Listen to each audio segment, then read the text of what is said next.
It's taken 40 since I started watching it.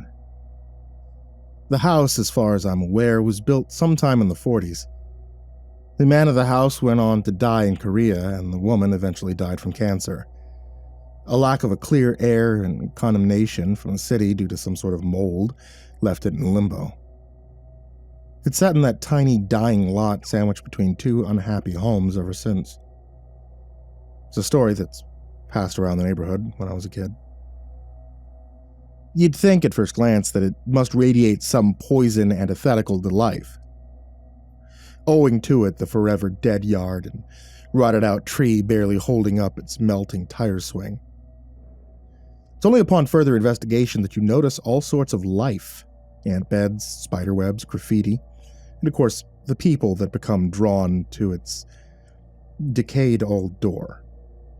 They wander in, whether out of curiosity or some other mental sickness, and then once the front door shuts, they're as good as dead. I know this to be true. It happened to my older brother. Back when I was in middle school and he was just entering high school, something changed about him when he started there. He had always been such a fun and cheerful person, intelligent, almost wise for his age. Until his dreams started. He detailed to me these vivid, awful dreams with sparse, confusing details. A pink woman, a red light, a stream of frothing, dull water. It didn't make sense to me, and frankly, as a kid, I didn't necessarily care much. I know that he started to stop outside that abandoned house and stare at it after school. I know that my parents had him seeing a psychiatrist after a while. I know that I saw him walk into that house. Same day that he disappeared forever. My family was crushed. I don't think that we ever really recovered from it. Never really picked up the pieces. Trust me, just me, Mom and Dad. A year after he went away, I started high school. From then on, I passed that house twice every day. One day, I saw a flash of something from the corner of my eye, something inside the window of that house. I turned to look. There was a woman staring at me through the window. She was red in the face and seemed fairly tall and bony. She had to stoop her shoulders and neck to smile at me with a wide, gummy grin her reddish hand waved. That wave made something tug at my core, telling me to back off. I timidly waved back and then ran home. My mom asked me about that slick sweat coating my forehead. I didn't respond. Instead, I thought back to my brother. A pink woman. I wasn't sure if it was related. I never dreamed about her, but I sure did see her regularly after that. Every day I'd feel the same fear. After the last day of classes before winter break, I walked home alone as usual. When I passed the house, something was different. The woman was gone. I mean, she wasn't always there anyway, but something else was. I could only see it because of the seasonal change in afternoon light. Now that it was darker at this hour, I could make out the blood-red light that streamed through the edges of the front door.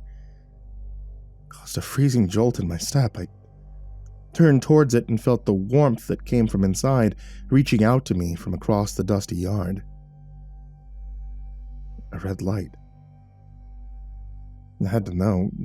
My feet planted themselves forward, one after the other.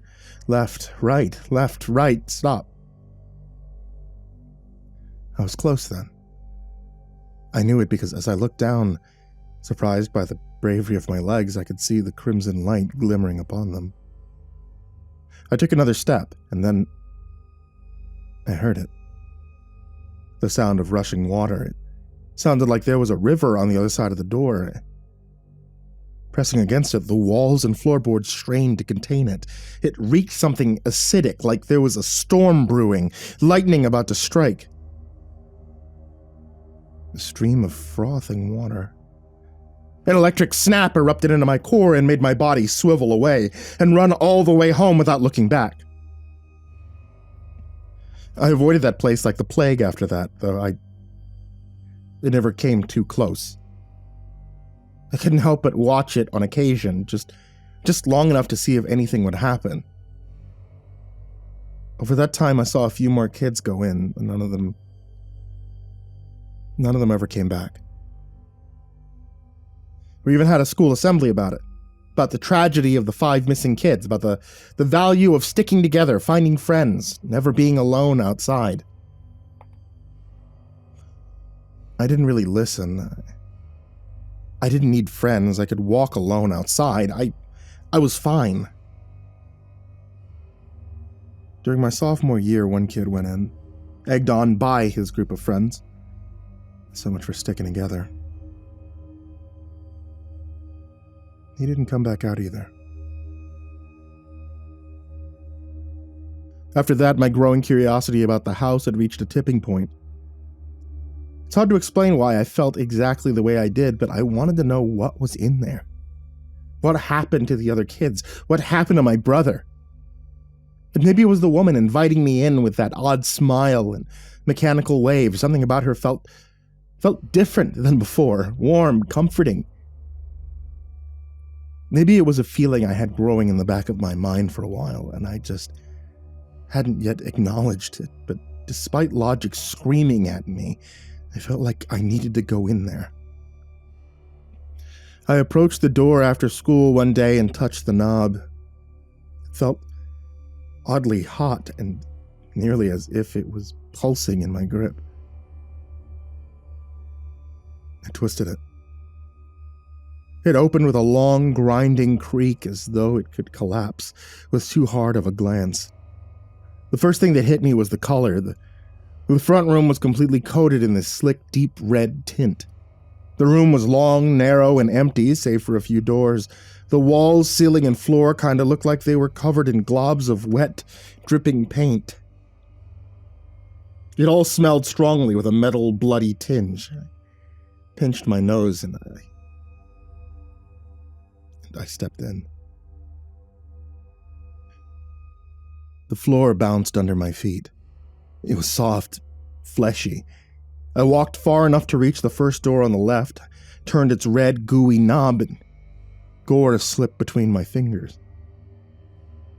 This was the room through the window. It was a decaying wooden living room. The woman was waving out of the window, her back turned to me. I could see a dusty leather couch situated past her along the wall. Opposite to it was an old tube TV waiting to be used. It reminded me of my grandparents at their home. Happy days of visiting them with movies and cookies, and the love that only family could give. I looked between the couch and the TV, noticing the red and brown carpet, inlaid with intricate flowery patterns. It looked soft. There was a fold in the center of the carpet. It was huge. Something was under it. Could it be him? My eyes followed the lump to the edge where I finally noticed it. A long, wet pink tube protruded from the underside of the carpet towards an open door opposite the window to my right. It was the same width as the woman, and it snaked across the floor, leaving a mucousy slime around it. The tube, coming from the other end of the carpet, met the woman at her feet, where they should be. The bottom of the tube entered the bottom of her long skirt, disappearing into her lower half. I couldn't make out any sort of legs or feet at all. The visible protrusion of the tube was flexing like some giant muscle, working to keep her body upright. An uncontrollable gasp escaped my lips. She, or it, turned to face the sound. It looked at me with the same smiling expression. That electric feeling was coursing through my body. Without a warning, the entire body convulsed and dropped to the ground, sweeping itself towards me. Before I could react, it slammed into my legs. I felt its heavy, warm, slimy mass, and I crumpled into it. I desperately pulled myself away from the convulsing tube, my nails digging against the wood. As I turned back towards it, I saw the open door that it came from suddenly open wide like a fleshy, organic aperture. A dark fluid began to pour out, reaching across the entire space in an instant, reaching a foot deep. I gasped in bubbling liquid, accidentally swallowing some. It tasted like rancid puke. The giant tongue whipped forward at me again, striking my right arm, snapping my elbow backwards and breaking the skin instantly. I shouted out in pain and struggled to stand up in the torrent. I could see blood, my own, spattering on the side of the fake woman. The entire mass snaked backwards into the giant pulsing hole in the wall. It disappeared into the darkness and the hole snapped shut. I stood up and stomped through the fluid towards the door to the front room. As I crossed its threshold, I could hear a loud, deep groan vibrating throughout both rooms. The aperture opened again. The tongue shot out towards me. I slammed the door shut, catching the tube in its edge, cutting its skin, causing it to profusely leak dark blood. Wading down the hall in an instant, I made it to the decrepit front door and attempted to twist the handle. It wouldn't budge. I began slamming all of my weight through my shoulder into it, bending and cracking it each time. The bleeding, cracking tongue was slithering towards me, its pinkish flesh visible through the muddy vomit. As I felt a slimy point brush my ankle, I thrust my shoulder forward in a last-ditch effort. The door crashed outwards, splintering into hundreds of shards. Many embedded themselves into my skin as I landed hard on the dusty pathway outside. The house's fluids flooded into the yard and dispersed, and fading into the dirt. I stood on my bleeding leg, gripping my shattered elbow, and limped away from that house. Although it's been a year since then, the scars remain, a gash in my right arm. A few marks where large splinters had broken my skin. I've urged others not to enter there again, not after what I've seen, not after the others. But it doesn't work.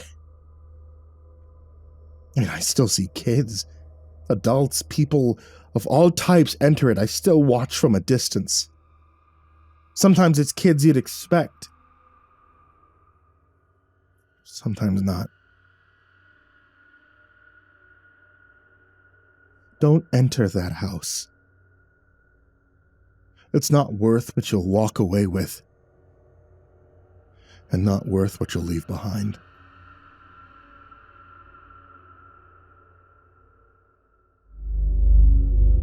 Bailey seemed like the perfect girl, a real angel sent from above.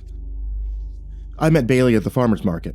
She was selling handmade soaps and dancing around in a dress that looked like it might have started life as a pair of curtains. I was selling eggs and vegetables, something I did pretty regularly on the weekends, and she took to me right away. Next week, when I came back, she had set up her stall right next to mine, and I guess we really hit it off. After that, we began dating. Sort of. Bailey never used labels. She said they were restraining.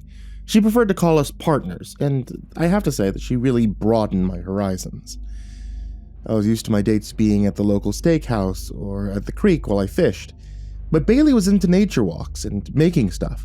We spent afternoons making soap and candles. We'd take edibles and then go on long hikes, and sometimes we'd just drive for hours, listening to music or talking about old times. Most of it was just us enjoying each other's company. Bailey was very adventurous, and it was nice to get out and see things that I probably wouldn't have sought out on my own. 2 months after meeting, Bailey was living with me as well. Bailey didn't have a lot, just a pull-along trailer and a lot of materials for making things, and it all fit pretty snugly in my garage. We spent a lot of our time just tooling around, seeing the sights, doing whatever we felt like. It was nice. But I learned one thing about Bailey very quickly. Bailey was impetuous and prone to flights of fancy. It didn't matter where we were going or what we were doing. If Bailey saw it and she wanted to have a closer look at it, we were stopping.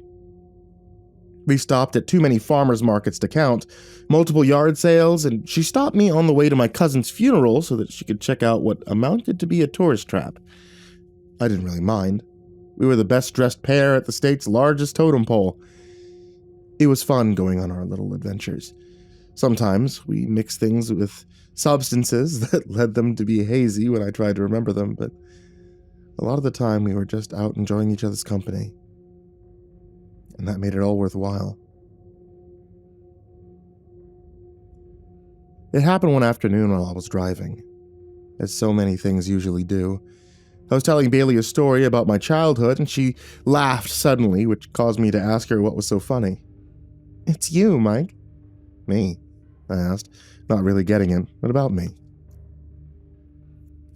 I swear, I don't know how you live before me. All your stories just seem to be you doing normal things. Haven't you ever done anything impetuous before me? Like, didn't you ever go on an adventure before I came along? Well, of course we did, I said, a little defensively. We went and did things, saw stuff, did all sorts of stuff. I don't mean like vacations, she said. It almost sounded disdainful. I mean like, just went, did things because you feel like it. Like, just stopped to eat in a roadside diner because the exterior looked cool, or went to a state park you were passing by just because you wanted to see what it looked like inside. I thought about it and shook my head after a moment. No, I guess we never did. And my parents were kind of generic, I suppose. We just never really did stuff like that. Well, how about it? Are you ready for a real adventure? I laughed. Haven't we gone on enough adventures yet? We seem to go on adventures all the time. She smirked, and as usual, it was equal parts amusement and disdain. I mean like a real adventure. I'm not talking about safe adventures like a farmer's market or a garage sale. I'm talking about somewhere where you're not sure if you'll come back at the end of the day. I'm talking about a real Tolkien adventure with elves and orcs and strange food, the whole shebang. I had to think about it for a minute.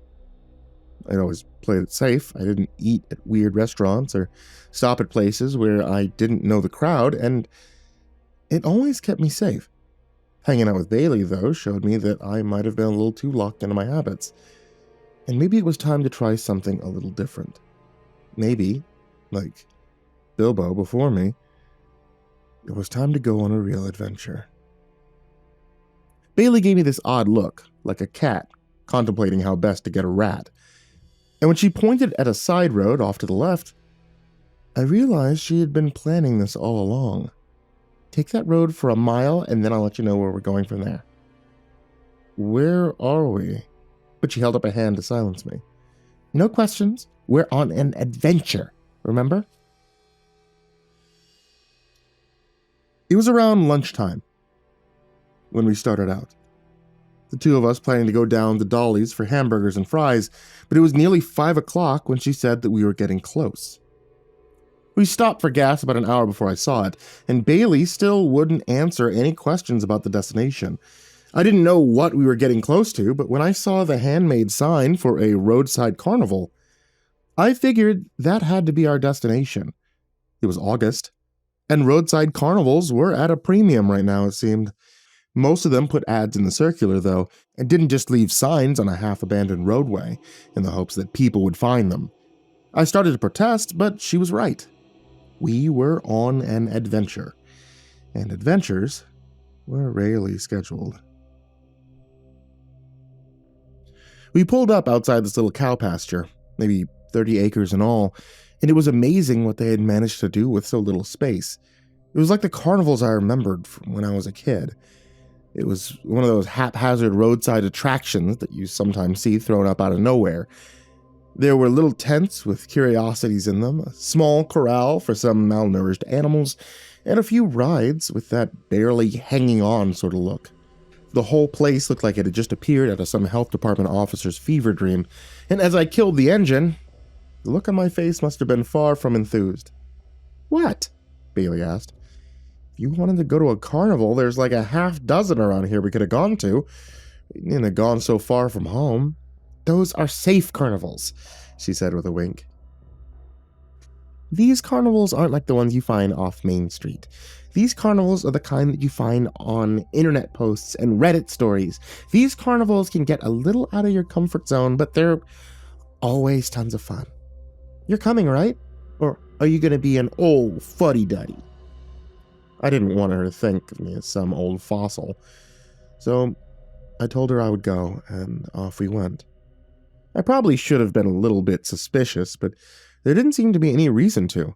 Bailey had never really struck me as the dangerous type, and I didn't think that she would get me into any trouble that we couldn't get back out of again.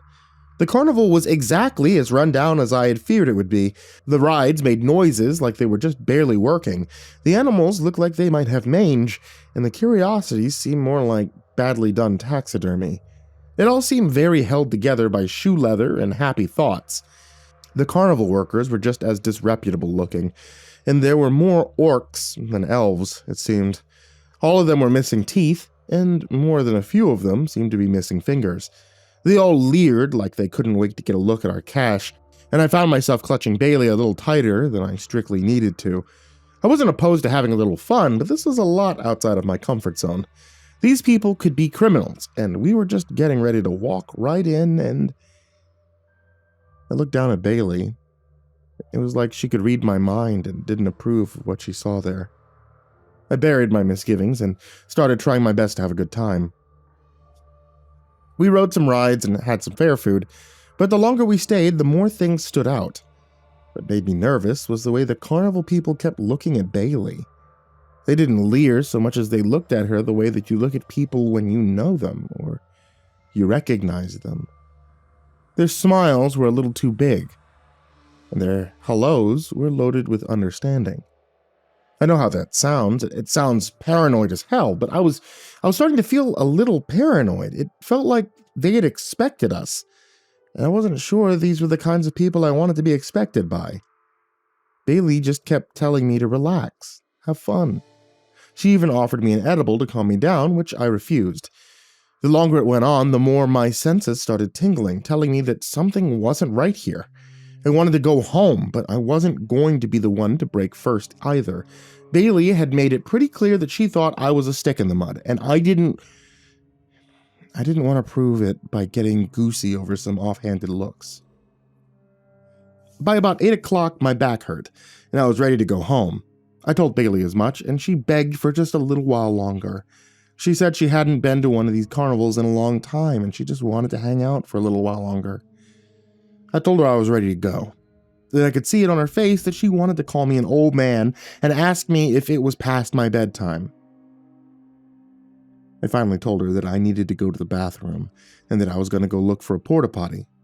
Bailey rolled her eyes, clearly having guessed that I was uncomfortable, and went searching for a toilet while she went searching for more adventure.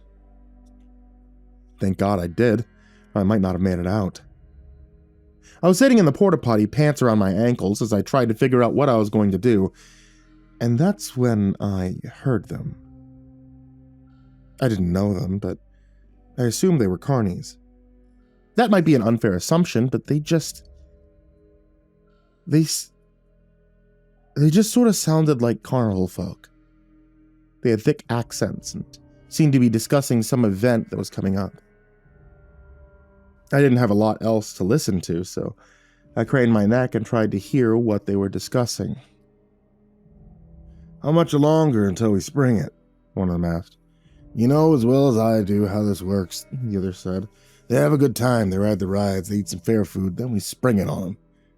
By then, they're too tired and full to do anything. That's how we always get them. And if it ain't broke, we ain't likely to fix it. Didn't look like he was gonna put up no fight anyways. Big enough, but he looks plain as milk. Thought he'd struggle more before we..." Then they moved off, and I lost the rest of the conversation. My blood ran cold. Sounded like these guys were getting ready to rob us, or worse. Who knew what they had planned? And I realized I had left Bailey unattended. I might have hurt her while I was gone, and that thought had me hiking up my pants and heading back into the carnival. It wasn't until then that I realized how few people were at this thing, and how most of them looked like the same carnival folk that I had just heard discussing our fate. If there were any other passers-by, then I didn't see them. It didn't bode well. That was more intent than ever that we needed to leave. I started looking for Bailey amongst the crowd, but I couldn't seem to find her. All the people were smiling a little too big as they watched me pass, and it was weird to be the focus of that much attention. You know how you can just feel it when someone's eyes are on you? Well, that's how I felt, and I didn't much care for it. It was very unsettling and made me think that more than a couple of them might be in on the scheme. I was coming through the midway when I saw the group of them, the lead man pointing at me as they made a beeline for me. Two of them big old bruisers and the kind of thing Teamsters usually wear on mob shows. They were making their approach, trying to look casual, but it was all too apparent who they were coming for. Maybe they had already gotten Bailey, but I wasn't going to do any good if they got me too. I ducked between the two stalls, keeping my head low as I tried to get somewhere a little more public. That was made all the harder by the fact that no one else seemed to be here. It was like trying to blend in an empty field, and I finally ducked down behind one of the abandoned Midway booths and tried my best not to be seen. I must have been doing a pretty good job of it because the group went by with a lot of dark mumbling and more than a few glances to see how I eluded them. I just thought about standing up when I heard an all too familiar voice, and I was glad that I hadn't. "We lost him," said a deep, raspy voice. "I told you guys not to lose him," Bailey said. And hearing her talk about me like that made my neck hair prickle. "I've spent the better part of 3 months getting him on the hook, and all you guys had to do was grab him when he got out of the bathroom." "He can't have gone far. We'll find him," said the gravelly voice. "You'd better. The ritual's in 3 hours, and there'll be hell to pay if we don't have him." They moved away, and I was left standing there, wondering just who I had been dating for the last few months. What ritual were they talking about? What sort of people were they? I thought they all seemed a little too friendly with Bailey, and now it made sense. If this had all been some elaborate ruse, then I'd fallen for it hook, line, and sinker. I had to get out of here. I had to get away before they were able to do whatever it was they were planning to do. A quick peek over the stall showed me that there were only a few carnies at the end of the midway, and they weren't looking in my direction. I stayed low and started making my way around the sides of the booths so that I wouldn't be noticed. Most of them seemed too intent on looking for where I was to see me, and I made it a pretty good distance before I was finally spotted. I had come out near the concession stand, smelling the fried Oreos and the funnel cake, and that was when somebody yelled and said they'd found me. "There he is! I found him!" That seemed to fill me with adrenaline, and suddenly I was running for my life. I had to make it to the parking lot. I had to make it to my truck. I had to get out of here while there was still an out here to get to.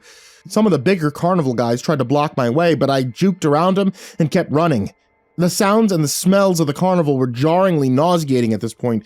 They all whipped past me like a frantic merry-go-round, and I wasn't sure I was ever going to make it out. It all seemed like a little kid's nightmare more than anything, and every time I thought that I had made it away, another came looming up out of nowhere to block my path. For such a small carnival, there seemed to be nearly endless supplies of carnies, and I rejoiced when I saw the exit looming up as I passed a scrambler that was on the edge of the campground. The gate was made of flimsy-looking wood, but the ticket taker, a man that we had paid to get into this place, was wide enough to block it with just his body. I didn't think I was going to make it through. I didn't think there was any way. But when I hit him squarely with my shoulder, something I haven't done since high school, I bowled right over the top of him and just kept going. I made it to my car and was thankful that I hadn't locked it. I got in the driver's seat and crammed the key into the ignition, expecting them to start hammering on my truck at any minute. I expected them to just pick the truck up and move it. Some of them were big enough to do that, but they didn't. They didn't even touch the truck as I looked up at the carnival before screeching out of their little makeshift parking lot. And I saw why. They were arrayed around the rim of the carnival, just watching me from a distance, maybe of about 50 feet. They stood like worshippers in a church waiting for their preacher to come back. Bailey was among them, looking disappointed but not angry. Her eyes seemed to tell me that I'd be back, and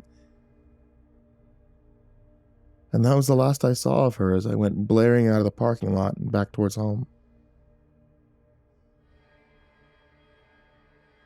I was glad that I had paid attention on the way in.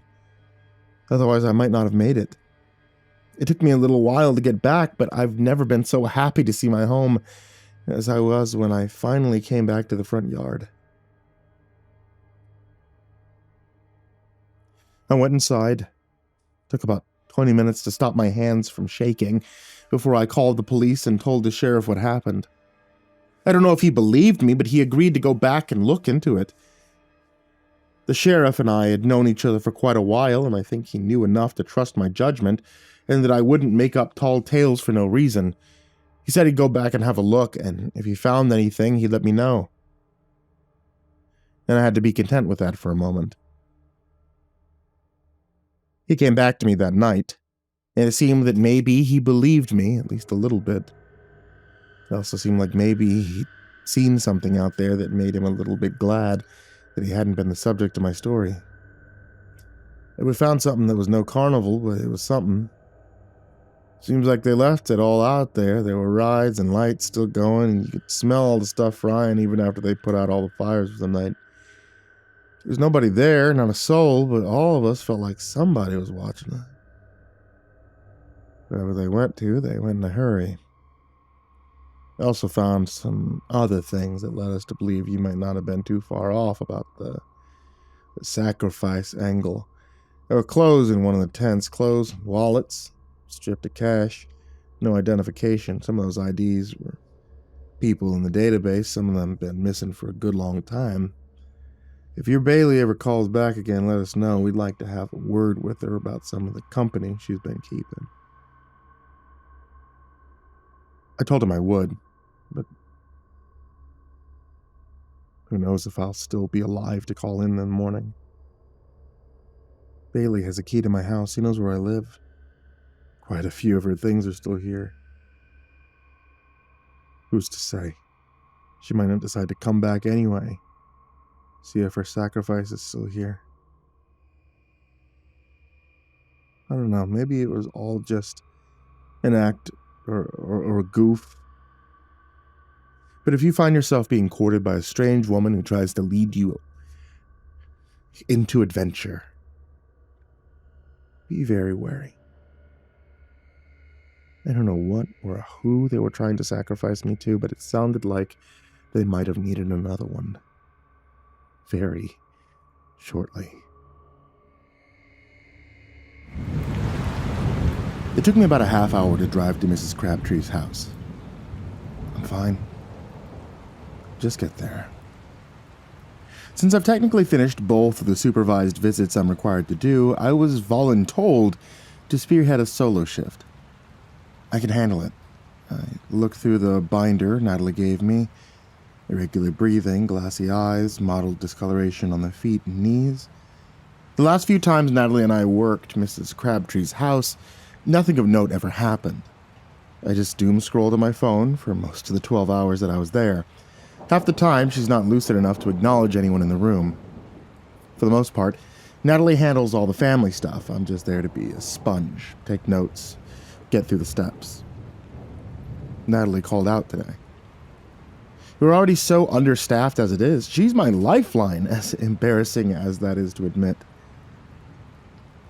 10 minutes away now. I had to get gas on the way there. This always passes.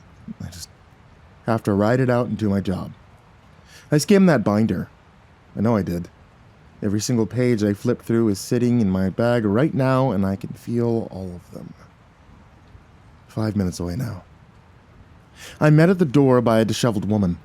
Her eyes bloodshot, her nose runny. She's wearing the same pair of pajamas she was wearing a week ago. She managed to eat today.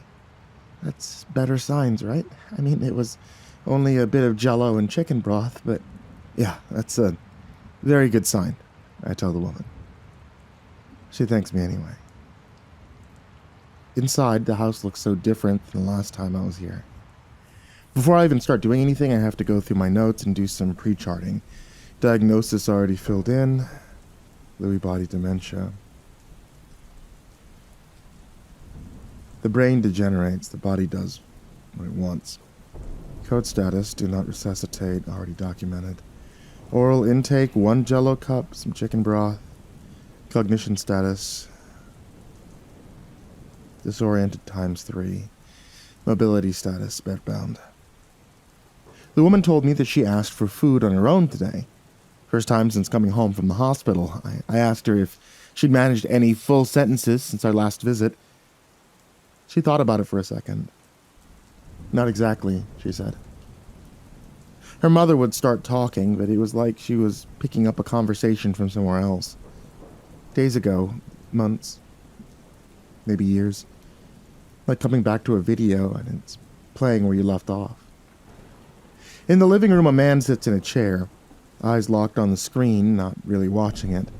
When my grandfather was passing, I locked myself in my room. I didn't come out until it was time. I asked the woman if there's a specific pattern she noticed, maybe a word, a particular subject she can't let go of. She says her mother has been narrating things out loud, step by step, like she's teaching someone. Only her hands don't match what she's doing. She's talking about folding towels, but her fingers just keep doing the same thing, opening and closing, opening and closing. Same motion every time, like she's grabbing something that isn't there. Hours at a time. Yeah. Only stopping when she finally falls asleep again. LBD patients do weird things with their hands. It's in the binder somewhere. So, how long? The man asks me. I tell him I won't know specifics until I get up there and check her vitals. Well, I checked her this morning. She kind of recognized me. At least seemed more aware of her surroundings, he says. I tell him that's a good sign. That any deviation from her dull, confused state is a small victory. His tone only barely shifts. But what are we celebrating? She's one step closer to knowing what's about to happen. I continue up the stairs. I don't have a response. The last time I checked on her, she was sound asleep, he says. We make it to her room. I lightly knock and make my way in. At the edge of the bed, Mrs. Crabtree is sitting upright, eyes fixated forward, completely still. I open my bag, take blood pressure, then pulse, go through the list. She isn't moving no matter what I do, failing to react to anything. The man and the woman look worse than they did downstairs. The woman comes over, places a hand on her mother's shoulder, frantically trying to get her to react in any way. Hey, it's me. Where do you think you're going? Huh? Can you hear me? Hey, Mom. Tell me what's going on. You're supposed to be laying down. Still nothing. I managed to slip the cuff in the gap between her shoulder and upper body and secure it to her arm. The man, still in the doorway, just standing still and watching, his grip on the door handle getting tighter as the scene unfolds. The woman turns to me. Why isn't she moving? Why isn't she reacting? What's happening to her? Blood pressure's done, 118, 76. This can't be right. Her chart's showing a steady downward trend consistent with decline. Last time I took a reading, it was hovering about 80/54. Before that, 94/60. The cuff must not be calibrated correctly. I take it off, hit the reset button, then I try again. No change. The woman looks to me for answers. The cuff tightens. 118/76, same reading. I tell the woman to step back a bit. She's still angry, visibly so. I tell her it's okay. It's not. I've seen this before. I haven't. That her blood pressure is about the same as it was last time. The woman moves aside as the man finally steps into the room. He convinces her to calm down, that I'm doing my job, to give me space. They leave the room and I hear their muffled conversation outside the door. Pulse ox is next. Remember the steps. Make sure you actually turn it on. Hold on the button. Light flashes. I hear the beep. It's working. O2 set. 98%. Pulse rate 80. Number's wrong. I take it again. No change. Probably because I got this one from the clearance aisle at CVS. Natalie gave me the one from the facility. Same numbers as before. No decrease or increase. I note it in the chart. When the next nurse gets here, I'll use theirs. It'll be fine. I begin the neurological assessment. Touching her shoulder. Yields nothing. Saying her name. Doesn't work either. Still not moving. I take out my pen light to check her pupils and see if she can track my movements. Eyes are still forward.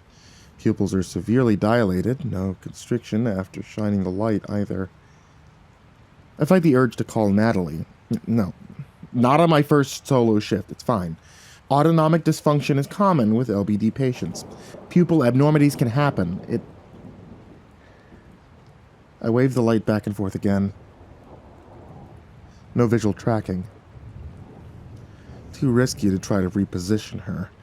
Fall risk patient found seated at the edge of bed, unassisted, unable to move without risk of injury. I'll continue to monitor. A few pillows behind her and to the side, and some to the front should suffice. Outside the door, the muffled conversation is barely audible, but still carries some urgency it did when it first began. Heading downstairs, the woman was mid-sentence, attention immediately focused on me. How did she move? Did she say anything? The answers came almost word for word from the chart, albeit a bit nicer and less clinical. She isn't having it. Before anything else is said, she's halfway up the stairs. My pace matches her urgency. At her room now, the door is wide open, the pillows are back in their original place, Mrs. Crabtree laying on her back, deep into sleep. The woman lets out a sigh of relief. She thanks God that her mother is okay, sleeping in bed as if the last 10 minutes never happened. She lowers her voice. Distant sounds of the TV make the quiet a bit more bearable. I stare at the pillows. I can't dwell on what we saw. Fall risk patients resting in bed. No signs of injury. Will continue monitoring. The next few hours drag on. Mrs. Crabtree has been sleeping since the last assessment. Her breathing patterns have become a bit more laborious. Not the exact kind to watch out for, but worth a mental note. The anxiety has calmed down a bit ever since the man and the woman also took it upon themselves to nap. Back to phone scrolling and occasional staring contests with the window. Nothing really interesting worth looking at. Rural Texas has trees, grass, and more trees, with the occasional bobcat or coyote making their way through both. The cell service is decent, at least. One of the few small towns that actually has a 5G tower, which is about as close to a compliment it's going to get. Feeling restless, I go downstairs to get a cup of coffee and find the TV on, but the man absent. Still asleep somewhere. Can't blame him. On my way back up, the unmistakable sound of an EAS warning blares. This is not a test. Shelter in place, avoid windows. There's more warnings here than actual emergencies. You kind of get used to tuning it out. Back in the room now. Mrs. Crabtree is still sleeping. Same routine as before, scrolling, listening for changes, rinse and repeat. Her breathing is noticeably different now. Not the labored rhythm noted a few hours ago. Slower. The gaps between breaths are stretching. Exhale. Silence. The stopwatch reads 15 seconds. Downstairs, the muffled conversation between the man and the woman is getting louder. They're awake again. Exhale. 20 seconds. My urge to go tell them, slowly building. I have to make sure it's actually happening. Exhale. Silence. 30 seconds. If only Natalie were here. Just keep counting. Exhale. Silence. 45 seconds. I think about my own loss years ago and the similarities. Exhale. Silence. Once you hear the death rattle, they go from days to hours. It's a checklist, she'd tell me. 15 years of watching people die the same way. Anything becomes clockwork. Staring at Mrs. Crabtree for any signs of life, I go from actively counting breaths to feeling for when the pulse finally stops. 2 fingers on her wrist, still there. Slowing down now. The conversation downstairs getting louder in my head, pulse is growing weaker. It's harder to place. Should I call Natalie? No, I can't. I don't have it in me. I could be wrong about it anyway. One more beat. Silence. Nothing. I just sit in the room. The time reads 3:28 p.m. Looking at the door I need to open feels paralyzing. Natalie's usually here to handle any and all family stuff. I'm just here to be the sponge, to write everything down, administer meds, help in any way I can without having to worry about saying the wrong thing. There's a man and a woman down there dreading the news I'm about to bring them. The time says 4:30 p.m. Mrs. Crabtree has been laying in the same position since I noted her last heartbeat. Walking over to her for one last check before I rip the Band-Aid off, I notice that her eyes are completely open, not partially closed, not closed at all. Wide open. Not terribly uncommon with death, and perimortem muscle relaxation. It's one of the binder sections, I'm sure. I grab my pen light and shine it in them. The pupils immediately contract. The time now reads 4:45 p.m. Grabbing my binder, I flip through the section in ocular nerves. Nothing's helping me. I have no frame of reference for this. Did I miscalculate the breaths? The pulse? What possible reason could there be for her eyes to be responsive now? I place my fingers on her wrist again. It's cold. Nothing beats under my fingers. Maybe a bad area of circulation. I try the other wrist. Nothing. Same temperature. Her neck next. My final test is putting my head against her chest. Still nothing. Not one single heartbeat. Yet her pupils contract every time I shine a light on them. If there's any time for my pulse ox to actually work, now would be great. I get it out, reset it, place it on my finger. Working normally, 110 BPM, 95%. Taking it off. I reset it once more and pry Mrs. Crabtree's finger off the side of the bed. Clipping it on, it gives a flat line for the BPM at an oxygen level of 35%. Something can't have oxygen saturation without a heart to pump it.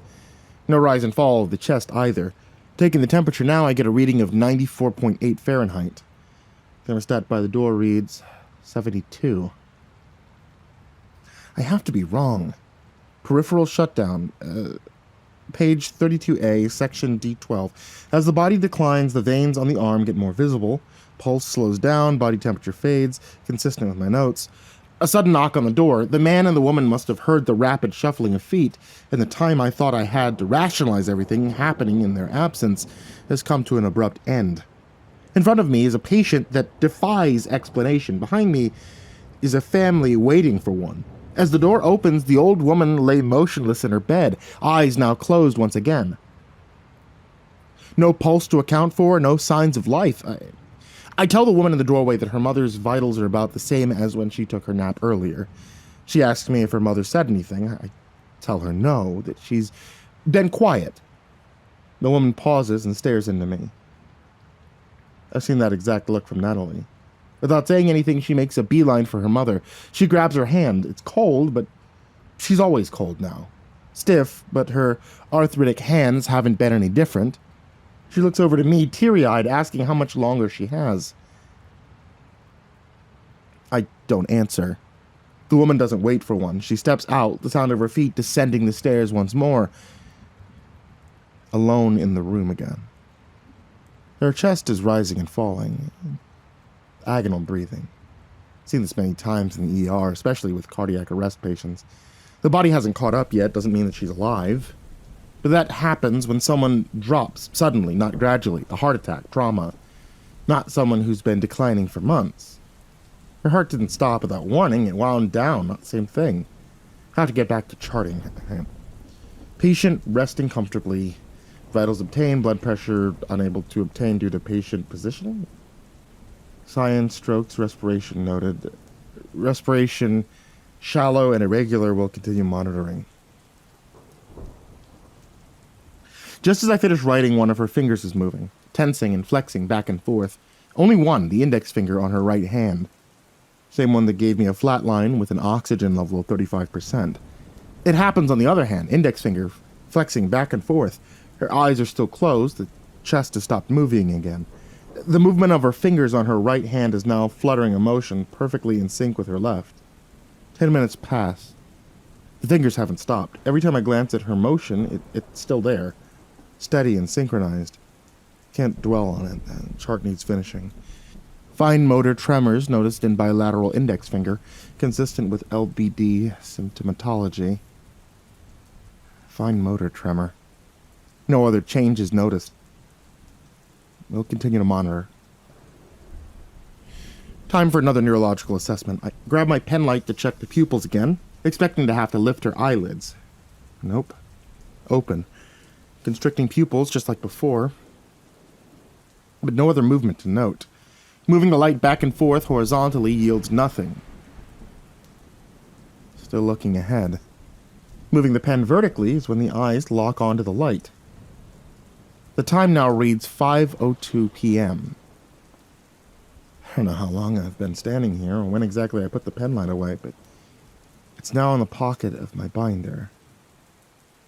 My first instinct is to open it, flip to the page that has all the answers, then the hum of the air conditioner is louder now. Looking down at the old woman again, her eyes are still open, fixated on the area where the pen light was shining from. Eyes not moving. Checking her pupils again with the pen light, the vertical track from earlier is gone. Not tracking vertically or horizontally now.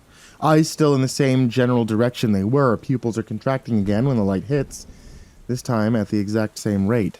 Both pupils returning to the exact same size, like watching two camera apertures sync together. Her fingers start back up, moving faster with both sets of flexing and twitching in a choppy, glitch-like rhythm. Arms are motionless at her sides. The wrists turn towards me. I take a step back, eyes watching her hands. I nearly trip on the chair behind me. She stops. Everything does. My phone vibrating cuts through the silence. Natalie. Hey, just checking in. My bad about today. Can't stop throwing up last night, and I woke up with like a fever of 103. Throat's killing me, too. How's Crabtree doing? Is she doing okay? Me? No, you're fine. It's been alright. She's been very quiet. Not a whole lot of change since last time, lol. Oh, thank God. Good to hear. How's Jake and Allison? Jake and Allison. I type it back. They're coping in their own way. I think Jake's been glued to the TV most of the day. Allison's come up to check a few times, but she's been sleeping, so not a whole lot of back and forth conversation going on. She mentioned any changes before you got there, or was she awake yet? Just that she's been moving irregularly, muscle spasms, repeated hand motions, that sort of thing, consistent with LBD symptoms so far. You notice anything weird about her breathing yet? Her heart rate? Only slightly. When I took vitals earlier, everything was pretty normal. Heart rate a bit lower from time to time. About as normal as it can be from what's happening, I guess. That fits. If you need anything, let me know. I'm gonna try and get more sleep, but don't feel bad for waking me up if you have any questions. Also, be careful when you leave. The roads are backed up really bad right now. Thanks a lot, I will. Do you know what's happening? Huge pile up on I-35. Ambulance just swerved into oncoming traffic going like 90. Holy shit. Right? I'm wondering if the dude had like a medical episode or something. Seizure maybe? I don't know. I just saw a clip show up on my feed and instantly recognized the exit. Anyway, talk to you later. Good luck. You got this. Text me before you leave. Or call. Will do. Thanks. I put my phone down. Nothing. Well, not exactly nothing. Her head, it shifted in the direction where I was standing. The time is now 5:15 p.m. I can see small muscle flexes in her cheek. The faint sound from her mouth, almost too quiet to hear. Teeth on teeth. I come to think of it, she's the only geriatric I've met that actually still has them. Had. At this point, the specifics betray everything I've ever known.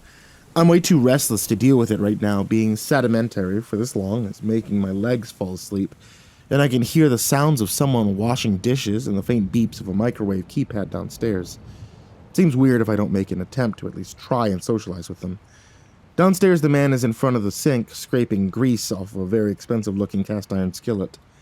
The woman is on FaceTime with someone, sitting, curling up on the couch, surrounded by empty water bottles and crumpled-up balls of tissue. I make my way into the kitchen.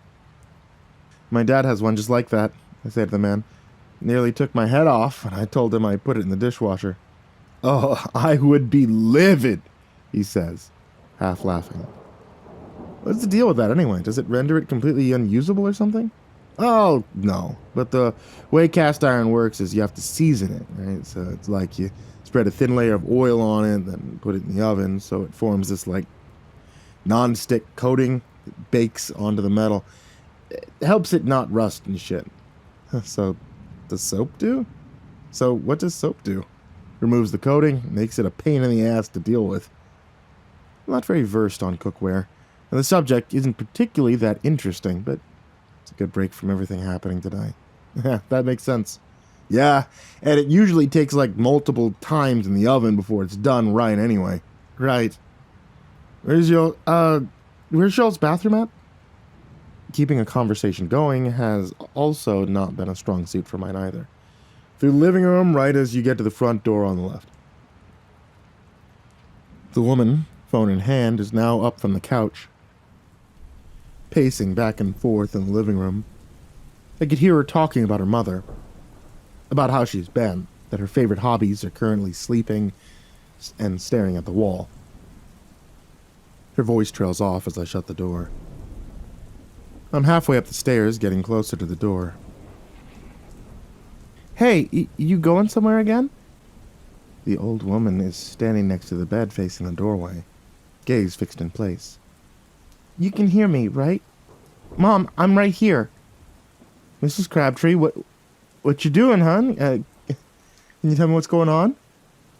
I know she can't, but it helps keep up appearances if I at least entertain the idea. She keeps turning her head every time I move around. Hasn't moved a muscle otherwise. Was she doing anything like this earlier? Where were you? I don't have a response. What are you looking at? Hey, Mom? The old woman's head snaps to look at her daughter, tracking her hand movement. Hey, look at me, okay? You're okay. Can you hear me? As soon as the woman's hand pulls away from her mother's cheek, the old woman grabs her wrist with both hands. Mom? Hey, you're okay. What's... Before she can finish, the old woman's teeth dig into her daughter's wrist. She's frantic, swearing at the pain, trying to process what's happening. Get her off! Get her off! Get her off! I need to call someone now. I have to. She won't let go! Right now is when I'd have a security guard to flag down, a button to press to get immediate help. Allison, just stay right there. Don't move. I can't! Backing away now, I hear Jake downstairs still cleaning dishes. The sound of the pots and pans clanging must have covered it. I'm calling 911. You're okay. You're okay. I promise. Just try not to move her. She's locked into place. The old woman's grip on her wrist is not letting up. Blood is now pooling from the spot she's latched onto. I back away into the hallway, phone in hand, typing in the number. It rings. You've reached emergency services. All operators are currently busy. Please stay on the line and do not hang up. Your call will be answered in the order it was received.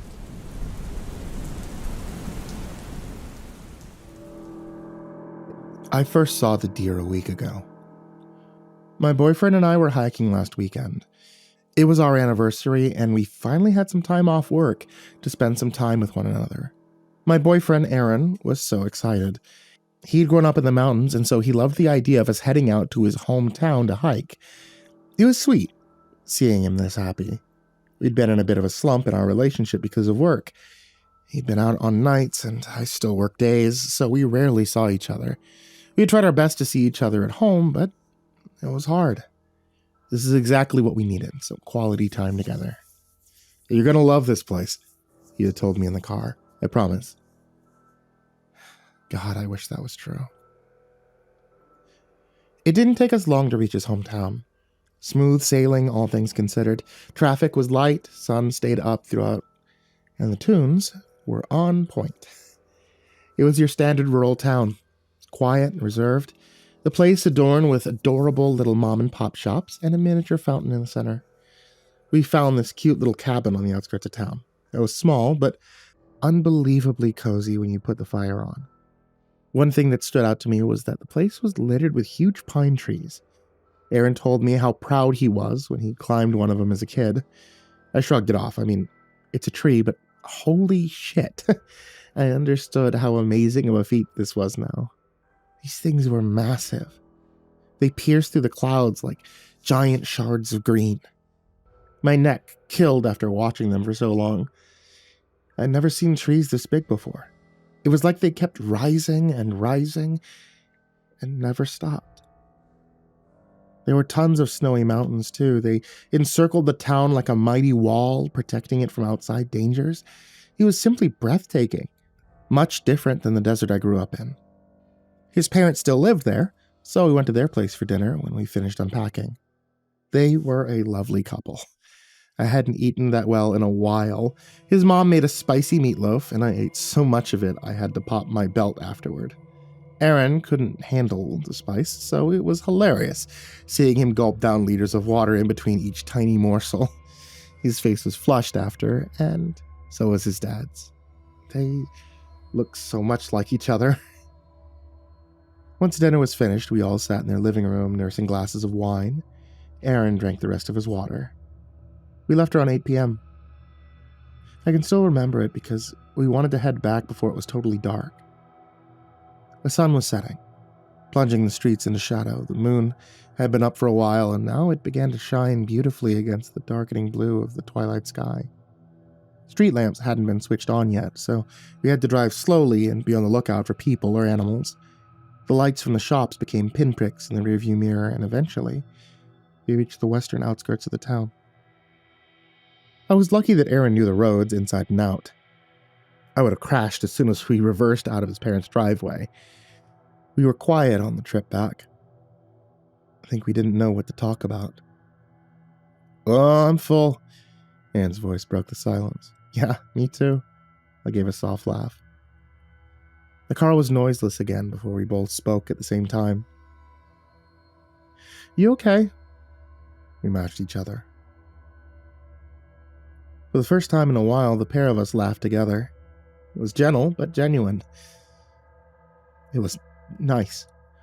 "Yeah, I'm okay," I giggled. "You?" "Yeah, not bad." Aaron chuckled to himself, hands relaxing on the wheel. The silence wasn't as tense anymore. We knew we were tired, that's all. "The trail's gonna look so pretty tomorrow," he chirped, that big smile of his returning to his face. I was going to say something when he immediately stuck his arm out and hit my chest, creating a barrier to hold me back. He stomped his foot on the brake, hard. He had held his arm out across my chest to keep me from plummeting forward into the windshield. It was abrupt. I fell into his arm and had the air knocked out of my lungs. When the car jolted to a stop, I snapped backwards against the seat, narrowly avoiding banging the back of my head into the headrest. Aaron's arm was still shielding my chest when he fell backwards. Luckily, his head missed the headrest like myself, and he slowly leaned his neck back to put his head against the leather. We sat there, panting after the sudden stop. Aaron was looking forward, eyebrows furrowed, and his mouth contorted into an open scowl. "It came out of nowhere," he muttered under his breath. I stared onwards, eyes fixated on the object in the road. It was a deer. She was an average doe, and she had pretty white freckles dotted on her back. She wasn't looking at us, though. Her head was facing the road ahead of us. Her ears were completely still, not even a quiver at the sound of the car screeching to a halt. "A deer?" I gasped. Aaron had his lips pressed into a tight, thin line. I noticed his chest wasn't rising, and then came to the realization that he was holding his breath. His eyes were wobbling, tears forming. He hadn't blinked once since he slammed the brakes. In fact, he hadn't moved. "What?" he murmured in a wispy voice. He was breathless. I watched him with wary eyes, awaiting his reaction. I'd never seen him this fearful before. It reminded me of a child staring into his closet when he heard a bump in the night. We sat there for another few seconds before I decided to take action and honk the horn. Looking back, I think this was the worst thing I have ever done. I pushed Aaron's arm toward him and I pressed harshly down on the horn, a quick beep echoing into the woods. I waited. The doe didn't move. I furrowed my brow and started to feel strange discomfort in my skin. It's as if I'd done something stupid, hell, even illegal. This awful feeling ran up my neck. I was scared of a deer, of all things. The woods were pitch black by that point, and this unease made me want to head home as soon as we could. Aaron was obviously shaken. I hated feeling so afraid. So out of embarrassment and anger, I yelled. I fucking yelled at the deer. I moved back over to my side of the car, put down the window, I leaned out of it and yelled with as much power as my lungs could muster, "Move!" Fear definitely put some power behind my voice. As soon as the words left my lips, a rough hand dragged my shoulder back into the seat of my car. I looked back with confusion only to see a horrified Aaron glaring at me. He put the window up and hissed, "What the hell are you doing?" "It's a deer," I snapped back, desperate to get away from the road and head home. "You haven't scared off a deer before?" Aaron shook his head in disbelief and turned back to the animal. I did so too, hoping that the deer had taken the hint and galloped back off into the undergrowth. I hadn't even flinched. The thing was still stuck there, neck twisted to the side, and thin legs pinned straight. The dread washed over me, sending a horrible shiver down my spine. Maybe it was death? Then, as if it heard me think, the deer ran off in the most awful way possible. It made me recoil so far back in my seat, I was practically moving the chair back. It kept its legs straight and lolloped back into the bushes like a crappy stop-motion movie. The deer kept its head facing away from us, bobbing back and forth. It looked like a spring bouncing around after you pull it back and let it go. It was jarring seeing an elegant creature moving in such a disjointed way. It was slow, too, taking its time to carefully plod back into the woods. Aaron and I looked at it disappear into the abyss of the pines, eyes wide with disgust. He continued to stare at the animal before I had to shake him out of whatever trance he was trapped in. He shook his head and thrust the car into first gear, the pair of us eager to get into the cabin. It took another 10 minutes for us to reach it. Aaron was driving slightly above the speed limit, but I didn't blame him. I kept thinking about any logical reason as to why the doe had behaved like that. When we eventually arrived, the pair of us speed-walked inside and locked the door. Aaron double-checked all the windows were locked, and we stayed the night snuggled up in our bedroom watching a random drama on my laptop. The thought of the deer was fading now, with my consciousness nailing the whole thing down to tiredness. I'd seen weird deer before. The idea of one being deaf or injured made more sense to me than it being anything unnatural. It was our anniversary tomorrow, and that was the main thing on my mind. Aaron, however, was twitchy all night. He was the one driving, so I could understand why he was unsettled. He's a good driver, and I guess he was shocked he didn't see the deer earlier. The next morning was much better.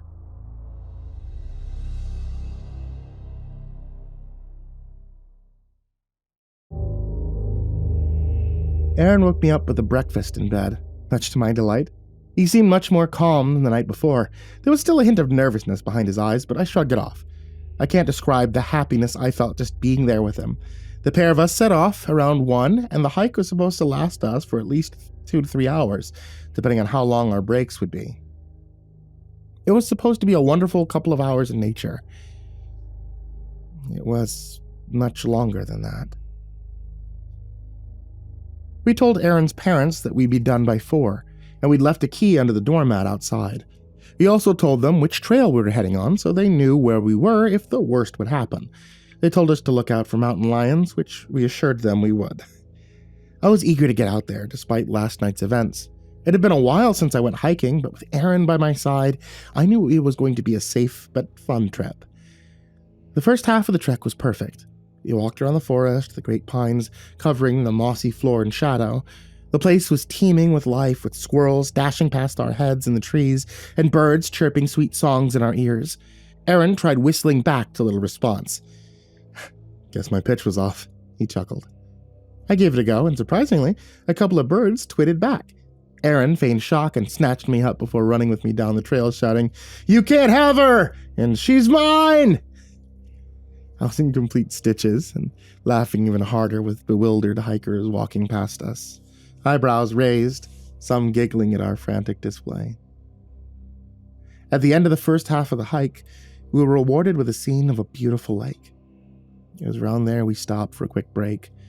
We sat on the side of the trail, watching the sun shimmering on the surface of the water. There were people all over it. Some were on canoes, some were windsurfing. Quite a lot of people swimming, actually. I could see the little heads bobbing around in the water. I took 20 pictures of the place. We stayed there for a while before we set off back down the trail.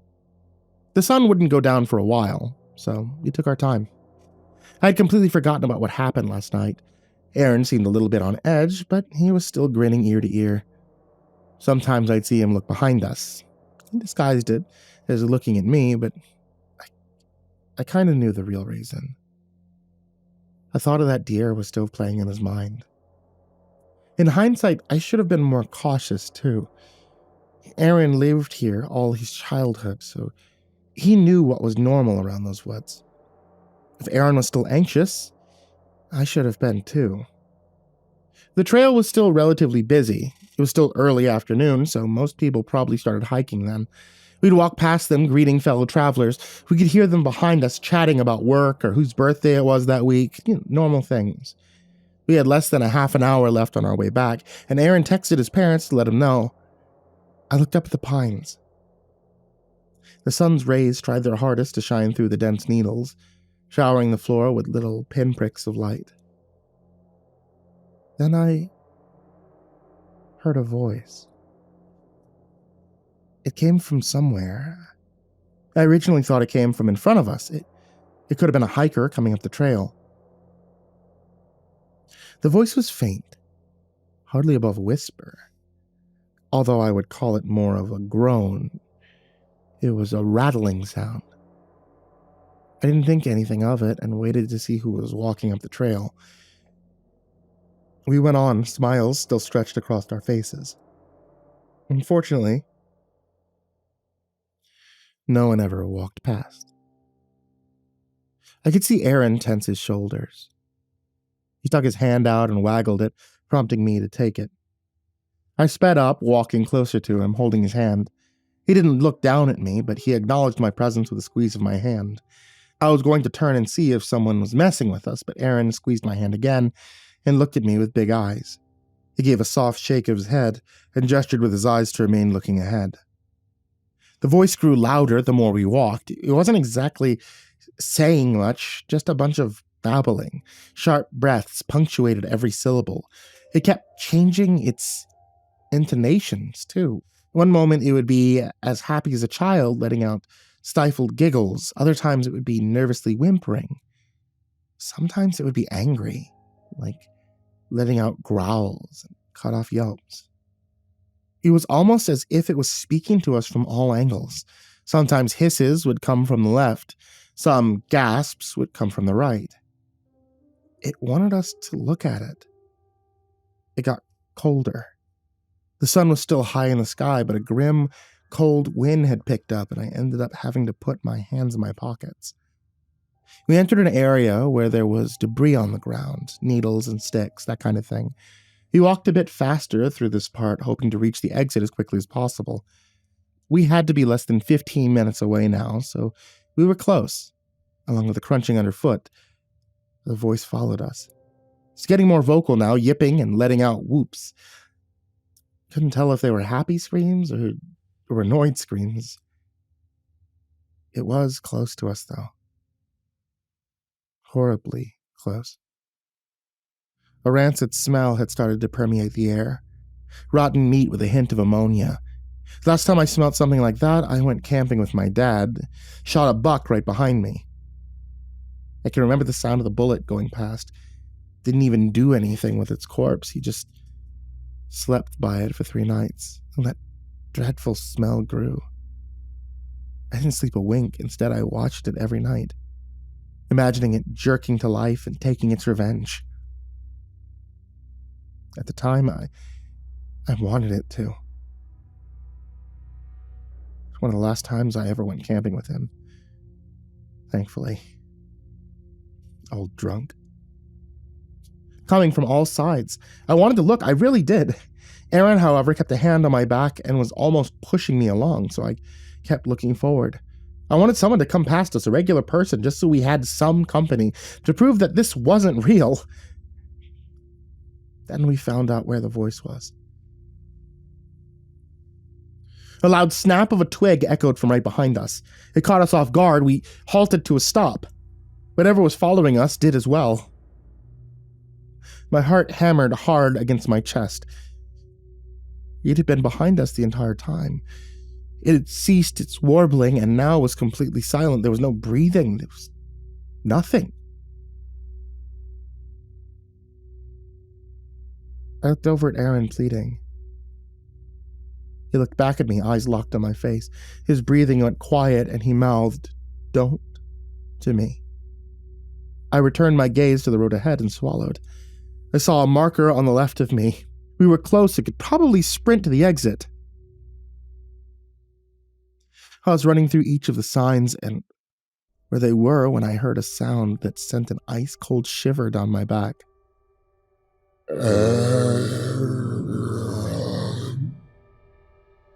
The voice was horribly familiar, yet so alien. It was my own voice, deep and gravelly. It was like whatever was behind us, drawing out the sounds, testing its ability. Aaron bristled at the sound with a grimace. It sounded so much like me, except it was throaty and aged. It tried again with a higher pitch. It sounded more like me, but not quite. The foul smell lingered, almost making me gag. It smelled so pungent and strong. I believe now that the smell was its breath. We didn't really smell anything like that before the voice came, and it must have been so close to us that we began to pick up on the scent. I don't know. My eyes made their way to Aaron's, who was looking back at me with fear that I'd never seen before. He mouthed to me, "Run." That was all I needed. Before Aaron could react, I had already began sprinting down the trail, running as fast as my legs could carry me. I jumped over the roots of the tree, trying not to fall. I heard Aaron behind me, his feet stomping against the ground. Soon my legs were aching and my heart was desperately thudding, trying to keep up with the fact that I was sprinting for a while. I mean, I'm a desk jockey. I do zero cardio, okay? I ran and ran and ran. I kept frantically looking for the markers. Hell, I was looking for the exit. Nothing but the endless rows of pine trees and the odd bushes dotted around. I had to stop. I didn't know where I was and the sound had gone quiet. Surely it would be okay for me to turn around. So I slowed to a stop, legs wobbling from the adrenaline. I turned around and I scanned the area. Aaron was nowhere to be seen. I lost him. My stomach dropped to the fucking floor. I spun around and watched. He was nowhere. How had I gone the wrong way? The trail was one road. I didn't change trails or reach any crossroads, but somehow I managed to go further into the woods. It was impossible for me to not be at the opening. I took in huge gulps of air and started to shoot my head around and yell out for Aaron. My throat hurt so much. It was useless, really. My mind began to race. I had to figure out how to find the exit. I stood up and breathed in. "Aaron!" My blood froze. In my panic, I totally neglected the fact I wasn't alone. The voice was ridiculously close to mine now, and the only thing holding it back from being an identical copy was the fact that it hadn't nailed down my accent. This voice had something akin to something with a Valley Girl accent trying to do a Southern one. It was a terrible impression, but it genuinely sounded like something I would come out with. Then the next sound it made caused me to jump so far in the air my knees cracked when I landed. It made the sound of a car horn honking. It was so ear-piercing and loud, my ears rang afterwards. It was short and punchy, like a little pip you'd do if the person in front of you hadn't moved when the lights go green. I would have laughed at that. It's a car now, I would have thought. Instead I thought, it's our car now? The warning beep it had given the deer that night just rang out in the middle of the woods. It did it again, louder this time. I think it was trying to make me scream or something because it kept making me jump when it did it. It kept on hopping from one place to another, searching for me. When it was closer, I backed up to one of the pines and held my breath. For all I knew, it could have been behind me. I just breathed. I kept my eyes forward like Aaron told me to and breathed. In, out, in, out. That's all I could do. The place went silent again, fear swirling in my stomach. I thought it found me. Then I felt something touch my shoulder. The fingers were long, and they buried themselves into my flesh. Slowly, my eyes crept towards the hand until eventually I found the arm. It went up above me, and when I saw what was there, I nearly screamed. There, crouched on one of the bigger branches of the pine, was Aaron with a finger to his lips. He held out his hand and braced himself against the branch, moving from a crouch to a seated position. I grabbed the hand hard, pushing myself upwards and towards the branch just below him. My right foot made it onto the branch, and I reached up with my left hand. Aaron pulled me upward, careful not to fall himself. Just as I thought I'd made it safely onto the branch below, my foot slipped. I smashed my knee against the bark. I bit back a yelp, and I bared my teeth. Holy shit, that hurt. I didn't even want to imagine looking down, so I weakly pulled my leg back up and made my way up the tree. The voice was further away now, the sound of Aaron's voice calling for me. It made us shudder. Eventually we made it to a branch high enough to be safe and thick enough to hold us. We could see the ground through the gaps of the needles. I took a seat, and I looked at my knee. Blood made my blue leggings go a vile purple. Scratches in the fabric showed my ripped skin, as deep red trickled from the gash. It stung like hell. Aaron placed a hand on my lower back and kissed my forehead. I fell into his touch and put my head on his neck. Wet dribbles of tears dripped down to my scalp. Aaron was crying. He was always the more emotional one out of us. We established that quite early on in our relationship, and Aaron had held me and bawled over a nature documentary where a lion took down a gazelle. That was our second date. I can remember how I stared at him with disgust. A few years later, and I still do, but now I hug him back and I laugh. Growing up in a poor household teaches you how to control your emotions. One wrong look and shit hits the fan. That's what drew me to Aaron in the first place. He did stuff like that and nothing happened. His parents would chuckle instead of screaming at him. The nicest kind of weird I ever experienced. The voice had rounded back to our tree, and it was back to mimicking me. Move! Once again using what I told it last night to coax us out. It did this for about a minute. Then we saw a flash of a brown blur speed past the tree. The blur waddled backwards, reversing. And then it saw us. This deer wasn't a deer, we established this, but it didn't make the reveal any less horrifying. It didn't look at us and was looking deep into the forest. Then it heard something and faced our way. Its eyes weren't on the sides of its head. It was at the front like a predator, like a human. They didn't look human. They were regular deer eyes, which made it feel worse. Small and beady. The sun was setting, so the last bit of light reflected off the eyes. Once darkness began to hit, they changed. In the light of the sunset, I squinted and saw how it shook its head around violently. It looked up in an instant and faced away from the tree. Then it turned, and I saw how its eyes were blown out. Visibly, they had grown a lot, and now they were almost black. Better for searching. It spun around again and leapt off into the undergrowth. I heard a roaring sound before I heard a voice I didn't recognize. It was a little boy. Aaron! Aaron let out a gasp and slapped his hand over his mouth. Tears were in full flow now, and his hands were shaking. Over here! Then a giggle. a childlike cough, and the worst sound of the lot, a young boy screaming bloody murder. Aaron clapped his hands over his ears and sucked in wet breaths. I wrapped my arms around him, stroking his flank. I could hear him muttering, "It's not Jake, it's not him," over and over. "Aaron!" It continued to wail. "Mom, Dad!" It's fucking awful. His voice kept on wavering back and forth between voices. It had seemingly perfected the Jake voice, that Aaron kept on choking on his breath whenever it copied the boy. It had pretty much decided that we were close, because it stayed in the same position for the rest of the time we were up there, right next to the tree that we were in. The sun had set fully then, so it was hard to see anything. My eyes adjusted, but it was still difficult. It went on and on, draining the pair of us.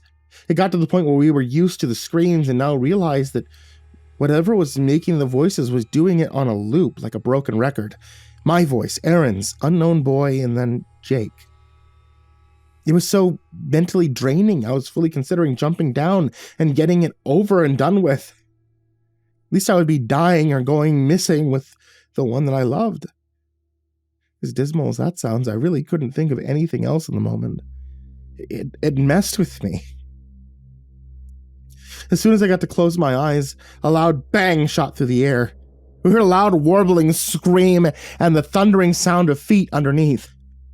Aaron looked at me, eyes red from crying. His face was full of waiting relief. A gruff voice yelled our full names and ran around the tree. A couple more pairs of feet followed. Had to be the Rangers. "Up here!" I called down to them. The flashlight beams shone around until they brought them up to our tree. Thankfully, it was the Rangers.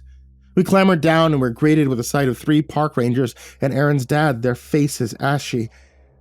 I almost fell to my knees in joy and exhaustion. Aaron just caught me at the last second and choked out a sob. We'd been found. Aaron carried me back to the entrance of the woods. The place looked so different in the dark. Aaron's mom was waiting for us with the other officers. She'd been in floods of tears, too, immediately running towards us. I'd never felt so tired in my entire life. One of the officers took us to the hospital. I had splinters all in the gash, and my muscles were exposed. Seriously gross shit, but nothing was broken, so I wasn't worried. Everything just happened so fast, you know? Aaron was fine, that's all I cared about. It was our anniversary, after all. It may surprise you to find out that we headed home the very next day. We were quiet on the way back. I had so many questions to ask, but with one look at Aaron's face, I faced forward and closed my eyes. We were both too tired to talk. Once we got home, Aaron checked the house and collapsed on our bed. I stayed up and numbly watched a crappy comedy. No matter how much I watched, I could still hear the screams. Sometime I dropped off. Don't know when, but when I woke up, Aaron was boiling some water and the smell of coffee wafted its way to the living room. He walked in and handed me a cup, pressing a soft kiss to my temple with a warm smile. We sat in silence, dumbly, watching the TV when he sighed. "I'm sorry I took you there." I cocked my head. "It wasn't your fault." Silence. I knew what was in there. I had the cup of coffee and stared at him. "What?" He sniffed and coughed. "I remembered it, everything." What?" He turned to me, eyes watery. "Seeing it again." He shook his head. "Everything came back."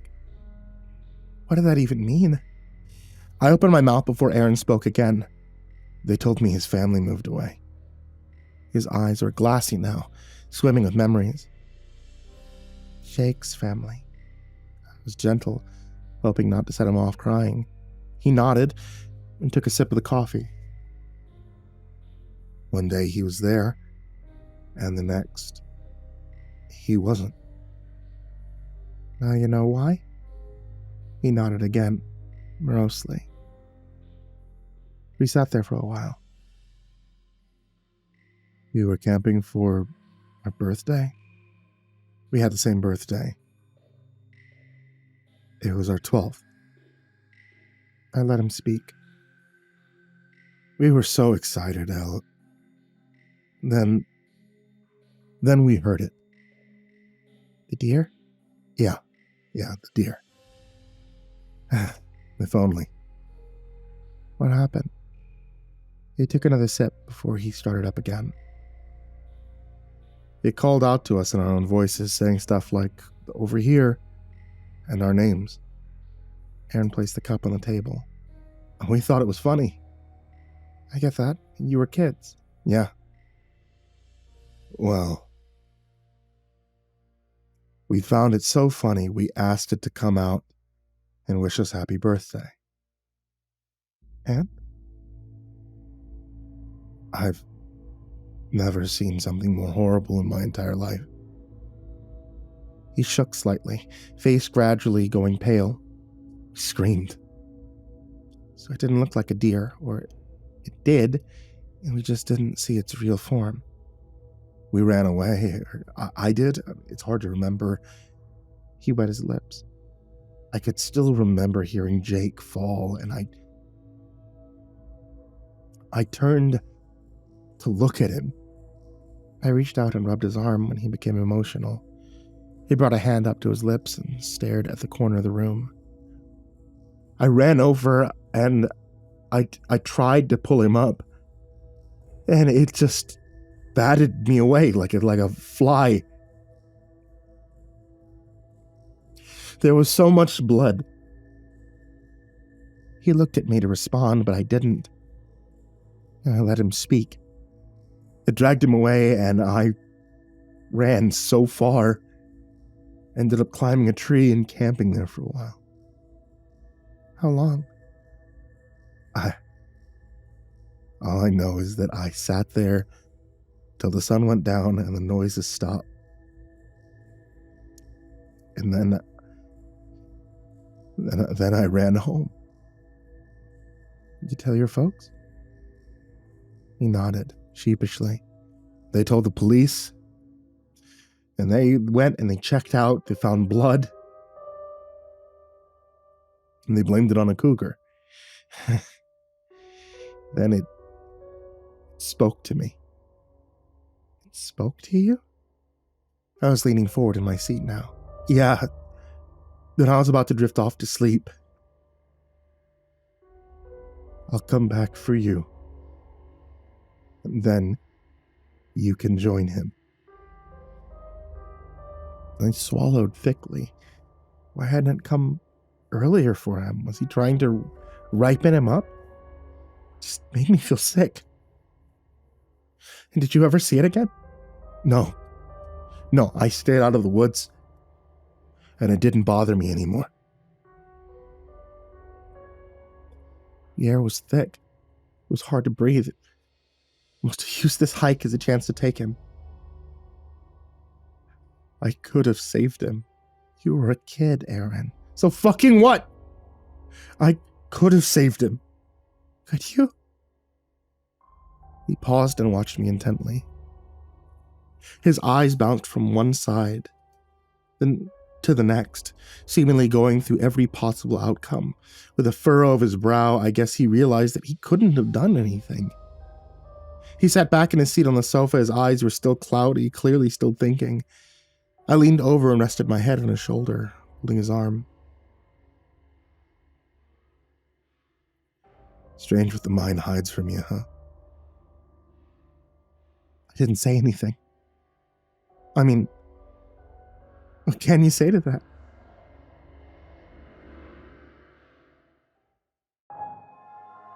We tried to get on with our lives. I went back to work, so did Aaron. He acted like we had the best anniversary of our lives, because what else could we do? Tell my manager that we had some kind of monster deer chase us down in the middle of the woods, and we kept hearing it mimicking us and Aaron's dead childhood friend? See how ridiculous that sounds. So we put on our happy faces. It was harder for Aaron, obviously. He's looking to see a therapist. He's also talking with the police from his hometown over Jake's disappearance. Jake's parents are yet to say anything. Can't imagine what they're going through. He told me he couldn't live with himself if he stayed quiet. I try to look more on the positive side nowadays. I used to be very cynical. I blamed my upbringing for that. And when I met Aaron, stuff changed. He was just so enthusiastic about life. Car broke down in the rain? Well, at least you have shelter. Lost your wallet? Well, you can always get a new one. You feel guilty for cutting contact with your parents. You had to do that for your safety. Always. He's been able to turn bad situations on their head and find the silver lining in the cloud, even if it's barely visible. He brought out that optimistic part of me that hid for so long. He helped me out of that horrible pit and made me see the light in life again. But since that day, I've been seeing less and less of that happy-go-lucky guy. And I'm not complaining at all, by the way. Please know that. I'd be more disturbed if he just went on with his life like nothing happened. But I feel like I've been taking him for granted. I wanted to help him through this. He helped me, so I'm going to help him too. He assured me I don't need to, but I will anyway. I love him. And if that means that I wait on every hand and foot for him, I'll fucking do it. I thought we were in the clear after we left that place. Turns out, I was wrong. This happened earlier today, and I'm still shook up writing this.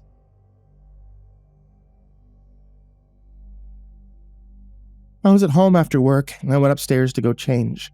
Looked like Aaron had just left before my arrival because he left the bathroom light on. I was about to flip the switch when I saw something.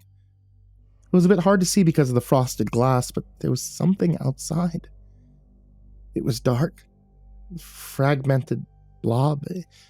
I was tempted to open the window to see what it was. I mean, it could have been a piece of clothing that had come into the backyard.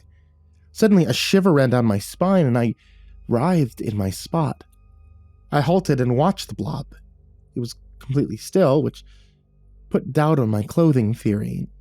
It was quite windy outside, so the clothing would have wafted around or flown off. This thing stayed deathly still. It had 4 little stumps under it, like table legs. Maybe they were legs. Cats often came into our yard with the next door neighbor having 2 of them. It looked bigger than a cat, though.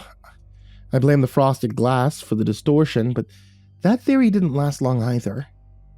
The thing began to move. It lifted each of the stumps one by one, which now solidified my belief that this was indeed an animal, and then it crouched down.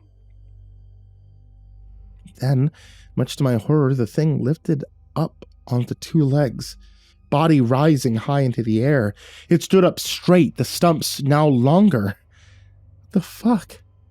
It didn't wobble or fall, but instead went stiff as a board and raised its 5th stump, which I figured was its neck. So this thing was either staring away from me or directly at me. It was hard to see, but I think that it was looking at me. Then an awful thought came to mind.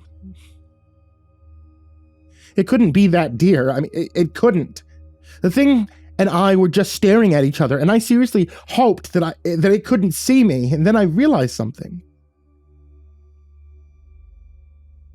I had the bathroom light on, and I was staring at the window. It could definitely see me. Thoughts of screaming and hollering from that night played over and over in my mind. Had it followed us home? My body tensed up and refused to breathe. I had gone very much into prey mode, and I was now trying my best to hide myself, which, let's be honest, isn't going to go down well when you're stood under a spotlight. I don't know how long I stayed there.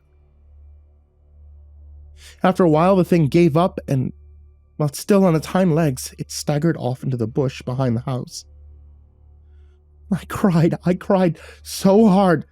I ended up squeezing into the corner of the bathroom, shaking like a leaf with tears running down my cheeks. I can't remember the last time I cried like that. It must have been when I first moved in with Aaron, and that was a long time ago. After this release of pent-up emotion, I pulled myself together and I called Aaron. I gushed, spilling everything to him. I thought we'd lost connection because he was so quiet. He eventually told me he'd be home soon and that I should start packing a bag. I didn't have any time to respond before he hung up, and I was left baffled. And when he came home, he came into our bedroom and started piling clothes into his duffel. "Where are we going?" I asked, staring at my boyfriend in surprise. He'd never been so serious before. "I'll tell you in the car." He didn't even bother looking away from his bag. "Babe, what's going on?" "Shh." He shushed me sharply. "I'll tell you in the car." I went back to folding my clothes and chucking spare glances at him. His face completely blank and his hands were working on autopilot. We left the house that evening as soon as we packed. Is it bad to say that Aaron scared me a little? I'd never seen this part of him at all. It was almost like he was angry. We got settled in the car and he pulled out of the driveway. "Are you going to tell me where we're going now?" He stayed quiet and faced the road. "Aaron!" I was getting irritated now. He pursed his lips and flicked his eyes over to the rearview mirror. "Aaron, will you answer me?" "Shut up," he hissed. Eyes bobbing from the rearview to the windshield and back again. I sat there, speechless. That was the first time he had told me to shut up and meant it. There wasn't any venom behind the words, and I didn't know what to make of it. So I did what I had learned to do when people were pissed off. I stayed quiet. Much to my shame, I dissociated. He was stressed, and I was making things harder. I think I must have dissociated for about an hour before I felt Aaron squeezing my shoulder. We were outside a dive bar. I had no idea where we were. "You okay, sweets?" He was rubbing into the meat on my shoulder, face full of concern. About an hour of time lost. I heard him call my name, and I woke up from the familiar trance. "Where are we?" It was the only thing I was thinking about. "Let's get inside first, yeah?" Something in me just snapped. "What the fuck was that?" "No," I bet. "You tell me right now, Aaron." He threw his head back against the headrest and sighed. "Can we just get inside, Elle?" "Aaron, please!" I stared at him. "I'm scared." It was rare for me to say that out loud. Aaron knew that. He quickly looked all around the car, peeking into the windows, before he turned to me. He beckoned me close to him, and I obeyed. Then he whispered something into my ear. "It might still hear us." So we need other people to block out conversation. I had a full-body shiver and made my stomach fill with dread. He nodded. I understood, even if it sounded bizarre. We grabbed a bite to eat and sat in the middle of the booths, multiple families chatting beside us. Finally, we could talk. And that leads me to now. I'm sitting in the car, Aaron's driving. In the span of a week, my life has been turned upside down. Life was good. It was good. I was with the man I loved and away from all the shit in my life. My parents were out of my social circle and Aaron's family took their place. Life was good. Now we're running back to his hometown. Sounds stupid, however, there are a couple of reasons for this. One, home isn't safe anymore. That thing knows where we live. Two, we would vacate to somewhere far off, but money is not good at the moment. And even then, that thing could follow us. We have no idea where this thing can go. Finally, 3, Aaron told his parents and they believed us, mainly because his dad saw the deer. They know someone who can help us. Hopefully that makes more sense as to why we've decided to head back. We're going to stay to the highways, no back roads unless we have to. Hopefully that thing either stays away, or if it follows us, gets ran over by a fucking truck. Probably wouldn't kill it, but it'd slow it down, I hope. I'm going to finish this post here. Aaron and I are in the car now. We're close to the highway. I just hope we get there safely. Wish us luck.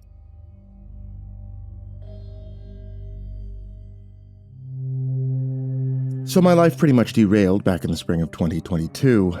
This is when the downward spiral, so to speak, really began for me.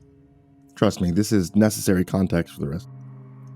I was at Buffalo Wild Wings, watching some UFC fights with some friends, and we decided to cook up a harmless little parlay before the main card. I'd never gambled on anything before, I only had this vague understanding of how it worked, but I just passed some exams, and I was about 5 or 6 drinks deep, and the world just seemed so open and rife with possibilities, so I thought, why the hell not? I ended up turning $15 into over $200 that night. Based on the way I was acting, you would have thought that I'd won $200 million. The high was just, it was that good. More visceral than I would have thought. I never reached that high ever again. Even after hitting ludicrous bets that paid out 50 to 60 times more, nothing really came close to replicating it. Which was really the crux of my issues. My dumbass just kept trying to chase it. As much as I'm sure you'd all love to hear it, I'm not going to go into a detailed timeline of my misery. Just know that it was bad. Probably worse than you're imagining right now. Bridges burned, legal trouble, having to avoid calls from very persistent debt collectors. The works.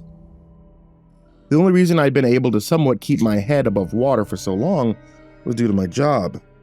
It was one of those positions that paid you a lot to sit around in an office and update a spreadsheet every now and then. Maybe an hour of real work a day. Even luckier to be able to hang on to it for as long as I did.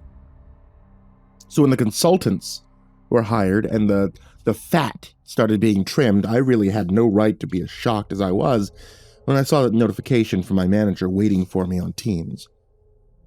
I did end up with a pretty decent severance. You can guess what I did with that, right? Well, I actually tripled it in the following week, betting on motherfucking golf of all things. Of course, I should have stopped right there and updated my LinkedIn, polished off my suit, registered for some networking events, but no, that wasn't going to work for me. In my head, no work meant more time to learn how to become a more proficient gambler. Every night was spent diving into statistics, deep analytics, line movements, even sports psychology of all things. What's it called when you think you know it all? But you really don't know shit, right? The Freddy Krueger effect, something like that? Things were going all right for a while, not great, but I was winning, just enough that I was able to stomach it all. Then, one night, I was completely coked out and decided to place a very large, stupid bet on a certain boxing match. It flopped hard. Then, in my desperation to recoup something, I cooked up another long shot parlay, some fights the following weekend, and I'm sure you can guess what happened. When I was laid off 4 months ago, I had a total of $45K in liquid savings and only $35K in debt. Across all of my accounts now, I'm down to $27.50. As for the debts, I don't even know. I don't want to look. My cards are all maxed, my credit's shot. I can't talk to my family anymore. My friends are no longer my friends. And every day there are people who look like they enjoy breaking fingers standing outside of my apartment building. Sometimes they manage to make it in and knock furiously at my door, and I have to pretend like I'm not there. By the time I came to my senses and I started job searching again, I had already dug a cavern for myself that was going to take some Herculean effort to scale out of. I did manage to get some interviews, but never made it to any second rounds. Maybe I was coming off too strung out, I don't know. Side tangent. Don't you fucking hate it when they ask about gaps in your employment? It's like, fuck off, man. Anyway, I haven't gotten an interview in a while. Things don't seem to be looking up there. A few days ago, the collectors actually tried physically breaking down my door. Got real close as well. To one of my neighbors, this old military type came out, threatened to shoot their kneecaps off if they didn't skedaddle. I got lucky there. Can't bank on getting lucky again, which leads me to last night. I was drunk off some bottom-shelf vodka and decided to try a more shameful and unorthodox method of procuring funds. That method being using AI-generated sob stories to eBay on Reddit. And yeah, look, I was desperate, all right? I wasn't thinking straight, I know. Of course, I wasn't sure how much I'd be able to get out of it. Certainly not enough to put a tiny dent in the total debt, but maybe just enough to get the collectors off my back. At least for a while. You know, what more could I lose from trying? I still had the wherewithal to at least edit out most of the ChatGPT speak in the posts before copying and pasting them to as many relevant subreddits as possible. Predictably, I got called out almost immediately, getting blocked from one community after another. But just when I was ready to give it up, somebody shot me a message. I'll paste it below. Hey there, my name's Scott. I saw you post. That really sucks, man. Really, it does. I've been there. I think I can help. Now, I can't just give you money straight up because I don't have much myself, but I can offer you a quick and reasonable, trouble-free way to get some. Nothing weird or illegal or sexual, so don't worry about that. I have a friend who's head of a property group that owns a mall. The mall's located there, so it shouldn't be too far of a drive. In any case, you'll be compensated for fuel. So here's the crux of the proposal.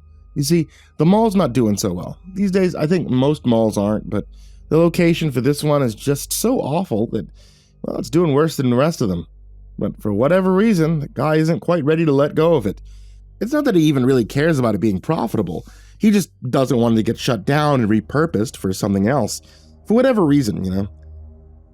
You know how weird rich people can be. Have you heard about mystery shoppers? It's not as eerie as it sounds. They're just people who are hired to walk around malls and shopping centers pretending to be customers. That's basically what he's recruiting for. To make it look like the place still has some juice left in it so that he can delay the inevitable for as long as he can. Again, for what? I don't know. You'll be given a certain window of time in which you're meant to walk around, doing your best to pretend like you actually have a reason to be there, which would involve some shopping, looking around, having a meal in the food court, etc. Once you enter the building, you'll go up to Starbucks on the second floor. Go up to the barista, tell her that you're part of the program, and she'll give you $100 cash. You can then go ahead and spend that $100 on whatever you'd like over the course of the time you're in there. Make sure you spend all of it. Don't try to keep it. They'll know. Once your time is up, you can simply leave, but don't try and leave early. Once again, they'll know. In order to receive compensation, you'll need to be there for your entire allotted duration. You can stay longer if you like, but not a second less. I mean that literally. Not even a second. Compensation is as follows: $250 for each hour spent there, to be e-transferred immediately upon your departure. If my friend likes your performance, there'll be opportunities for you to come back. Let me know if this sounds like something you'd be interested in, and then I'll send over more details. Cheers. Okay, so clearly a joke, right? I mean, I'm being trolled, but then, well, I tried to think about what the punchline possibly could have been, and I couldn't come up with anything, so I pivoted to the idea that maybe it was a scam. Something even more nefarious than that. The setup tracked well enough. Lure people out to somewhere remote under the pretense they were going to make some good money, but not such good money that it seemed like a glaring trap. $250 an hour for walking around in a mall is just skirting that edge, in my opinion. What the fuck are they planning to do once I get there? Mug me? They know I'm broke as shit. Don't have anything, so, I mean, that can't be it. So what else do I have that's valuable? My organs? Or maybe they'll kidnap me and torture me to death in the dark web. I think the reason I'm typing this all out is because I'm hoping when I read it back, something will click. That I'll be able to come to my senses and realize just how bad an idea it is. Because right now, against all logic, I'm genuinely considering it. Because those fuckers are pounding on my door again. This time they knocked for like 20 minutes straight. It got intense enough that I really thought they were going to give it another shot at breaking it down. But they didn't. Lucky me. I thought about spending less time here so that if they ever did storm in, I wouldn't have to make a break for the fire exit, but I don't know where I'd go. Maybe the library or the gym?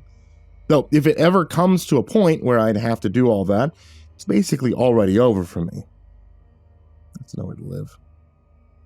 Trying to weigh everything now. I mean, do I have anything to lose besides my life?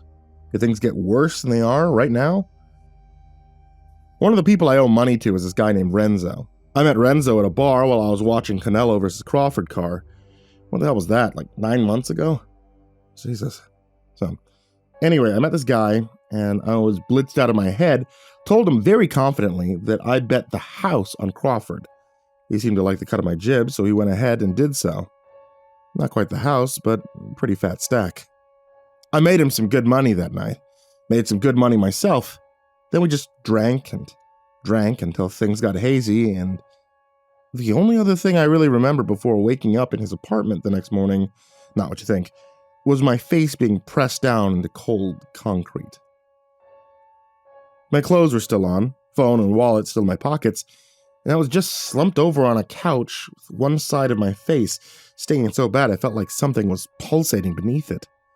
Looking at myself using the camera on my phone, I could see that half my face was red and swollen, scratches overlapping each other like a bloody lattice. Then Renzo comes into the living room saying he couldn't believe what I did last night and how much of a dog I was. I didn't know what he was referring to, and I still don't. I never asked. So, that's how I met the guy. I'd later find out that he traffics a lot of cocaine over the border and does a lot of it himself.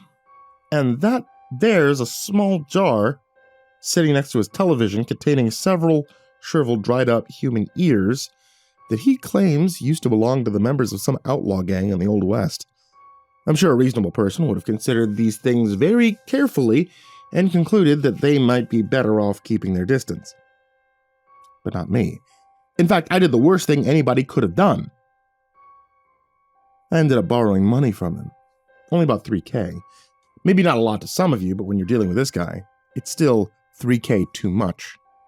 To be fair, though, he was the one that had first offered it up. Told me to throw on whatever I thought might get me some coin. And if I won, we could share the profits. Guess he was under the impression that I was some sort of master sports bettor, that I knew what the fuck I was doing. Should have asked him what would happen if I lost before I had accepted it. And I did lose it. All of it. Couldn't pay him back even a cent. I didn't hide it from him, just told him the facts straight and clear, to which he smiled, told me it was all right, and that I had a week to pay him back. The week turned into a month, then 2 months. Then I just started flat out avoiding him. Wasn't picking up his calls, being very careful to scan my surroundings for any sign of him whenever I was out. Eventually, I guess he snapped and sent his goons after me, and now here we are. The reason I bring up Renzo is because he's the most pressing issue in my life right now. The guy clearly not going away, and if I don't placate him soon, something very bad is going to happen, and I'm not going to be able to run from it. I just gave him a call, apologized for ducking him, then asked him plainly how much money I needed to give him at this point to square everything up. For him to call off his goons and leave me be. He told me $10K. And if I don't bring it to him by Tuesday of next week, he'd come up to my apartment himself and blast the door off its hinges.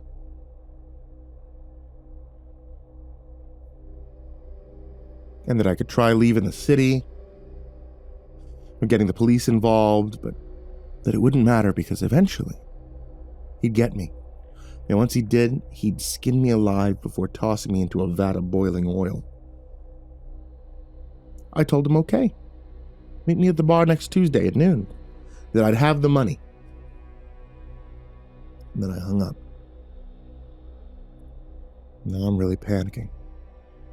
I mean, I doubt the guy has access to a vat of boiling oil large enough to toss a body into, but I kind of believe him about the skinning alive part. But 10K divided by 250 is $40. I have about 170 hours before I have to meet him. I just messaged Scott back, telling him I was very much interested in the mall thing. Let's see what he says. It didn't take long for Scott to get back to me.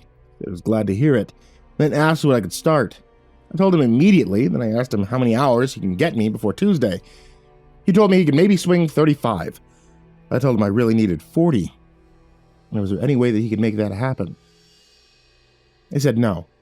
35 was a hard limit, but that he could probably vouch for me and get me a rate up to $265 an hour. Then I tried pushing for $285, claiming that'd be the minimum I'd need to stave off eviction, basically trying to guilt him into it. It was a long back and forth, but eventually, we were able to come to a mutual agreement. He then sent me an address, told me to be there from exactly 2 to 9 tomorrow. I told him I appreciate it and sent him the details that he'd asked for, which was just my name, age, phone number, email, and that's it. No address, no work history, no social security number, literally anything else. They didn't even ask for a picture of my ID, which was convenient, but also sketchy as fuck. I mean, I could have been a literal bot. How would he know? So many red flags that you could supply a parade with them, but it's not like I really had the luxury of backing out at this point. Maybe I could try leaving town. I don't think I'd get too far. I don't think it'd end well. I told him I'd be there, and a few hours later he sent me another message via an email this time. Hey, it's Scott. Please remember this before you go. It's really important that you do your best to act like a real customer. From the moment you step inside to the moment you leave. If anybody comes up to you and asks you what you're doing, tell them you're shopping or going to see a movie or grabbing lunch or just killing some time. Have a response ready and deliver it clearly and confidently. Absolutely no acting like a deer in the headlights. Just be calm, be natural, don't think about it too much. And while you're in there, don't ask any questions of your own. You see or hear something weird, just ignore it. But if you ever feel like you're in genuine danger, don't hesitate to leave. You'll be paid in full for the day. Should any incidents transpire, please let me know. Tell me exactly what happened, and I'll relay it to my friend.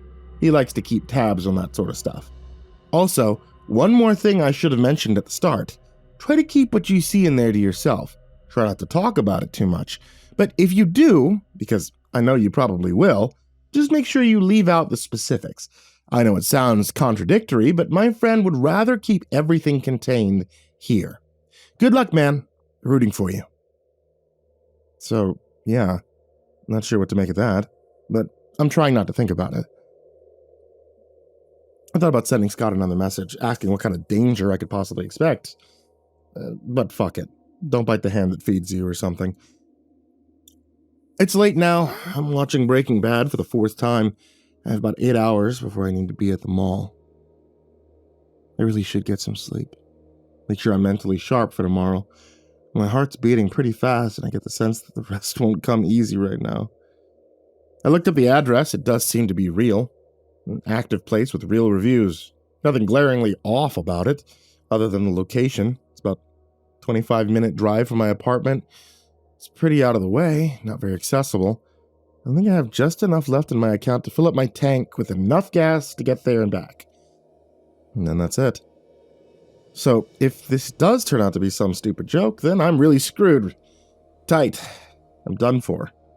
But I'll be screwed tight if I show up or not. And even if it is a trap, I show up and immediately get shot in the head or kidnapped or tortured, well, at least that means I won't have to deal with a lot of annoying shit in the future. Framing it that way, well, it really is win-win-win. And I'm starting to feel better about it. Sitting in my car right now, and I'm feeling oddly mellow. More than I have in a long time. Could be a defense mechanism. My psyche trying to brace me for the unknown. Could also be the vodka Red Bull concoction that I finished chugging. Whatever it is, I'll take it. The parking lot is larger than I'd expected. It's about 1/5 of the way full, which is surprising to me. Given the location, it might be a stretch to call it the middle of nowhere, but just based on a cursory glance, you could make a case for it. No other buildings around. No other sign of life at all. Just a desolate stretch of highway on one side. And a dense forest on the other. It's about 10 minutes out of the city, smack dab between some gray industrial area and a long stretch of farmland. Can't fathom what the target demographic was here. It's about 10 before 2. A lot of thoughts running through my head, but doing a good job of stamping most of them out. In another 5 minutes, I'll head in. It's just after 8 now, and I'm sitting in the food court sipping on the remnants of a milkshake. Not so mellow anymore. It's been strange here, right? Real fucking bizarre. I'm still trying to process it. When I first entered, which I made sure to do so exactly, at 2, I had followed Scott's instructions and immediately headed up to the second floor. Looked around the place, seemed typical enough. There was the usual fare: H&M, Foot Locker, Bath & Body Works, Sephora, candy shop, store selling cute but useless toys and knickknacks. Not quite bustling with activity anywhere, but also not empty enough for it to feel eerie. Though it feels really weird knowing that everybody you pass by is likely there for the same fucked up reason you are. So I've been trying to avoid making eye contact. I spent a lot of time searching around for the Starbucks, eventually found it tucked away in some corner, all the way at the end of a long string of dead and vacant storefronts, almost like they made a concerted effort to hide it. And maybe it was just a coincidence, I don't know. I don't want to get too conspiratorial yet. I walked inside, and the only person in there, other than the barista, was the dude sitting at the table with a half-eaten sandwich in front of him. He didn't look up or really register my presence at all. He kept staring blankly ahead at something. I don't know what. Couldn't figure it out. Maybe the painting of abstract shapes on the wall. I went up to the barista, who had short blonde hair, looked to be in her 20s. I offered up a smile, which wasn't reciprocated. Not that I really cared. What did catch me off guard was the look on her face, like I was the scourge of the earth or something, like I'd just murdered 10 puppies in front of her, then laughed about it. I was so puzzled by that my train of thought completely derailed for a second. I forgot what I was supposed to do. After stumbling through several half-baked sentences, it finally came back to me, and I spat it out. Part of the program? She sighed and actually rolled her eyes before asking me what I wanted to order. I just stared at her.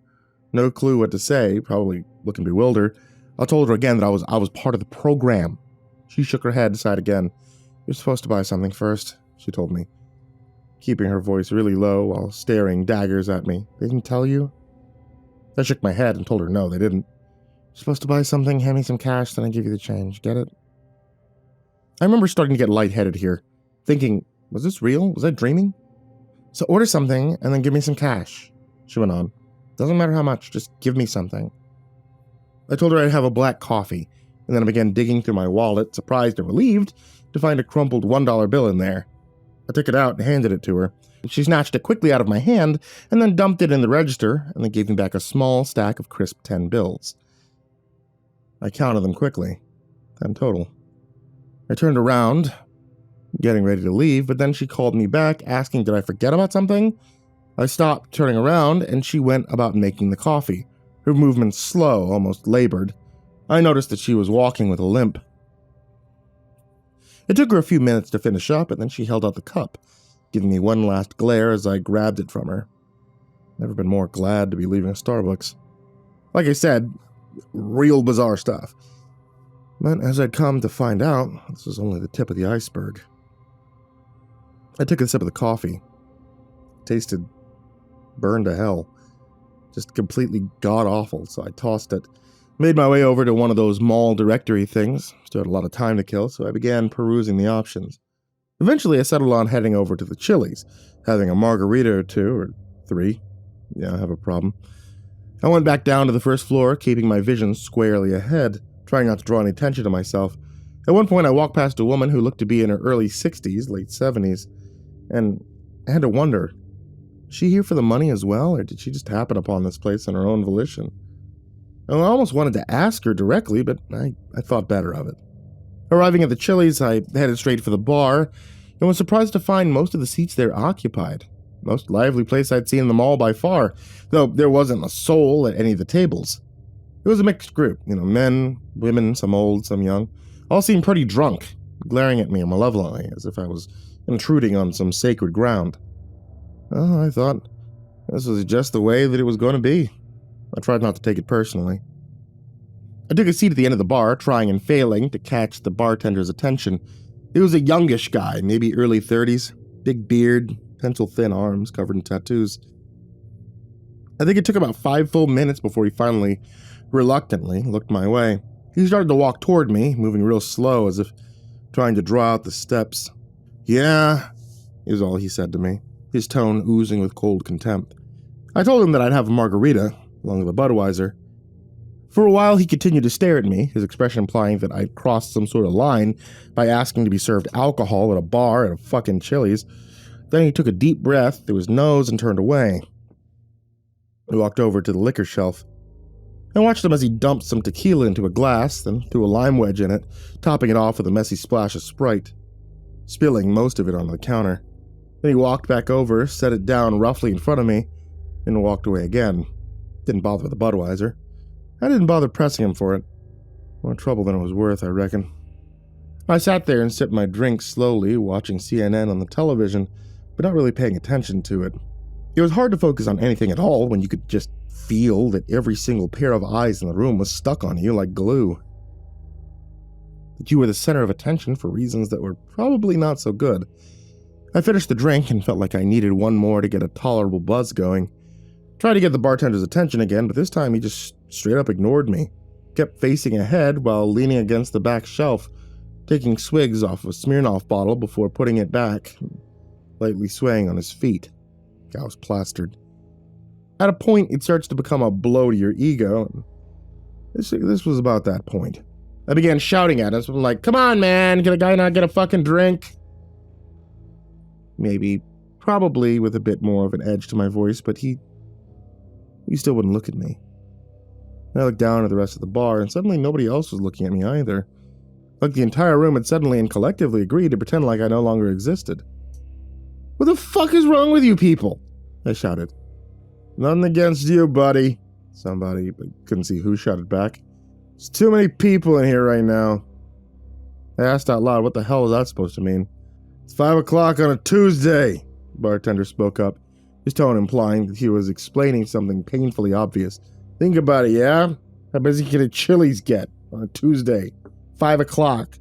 Think about it. If we don't sell this, then nobody gets paid, so quit your whining. Come back when it's emptier." Any further questions of mine fell on deaf ears.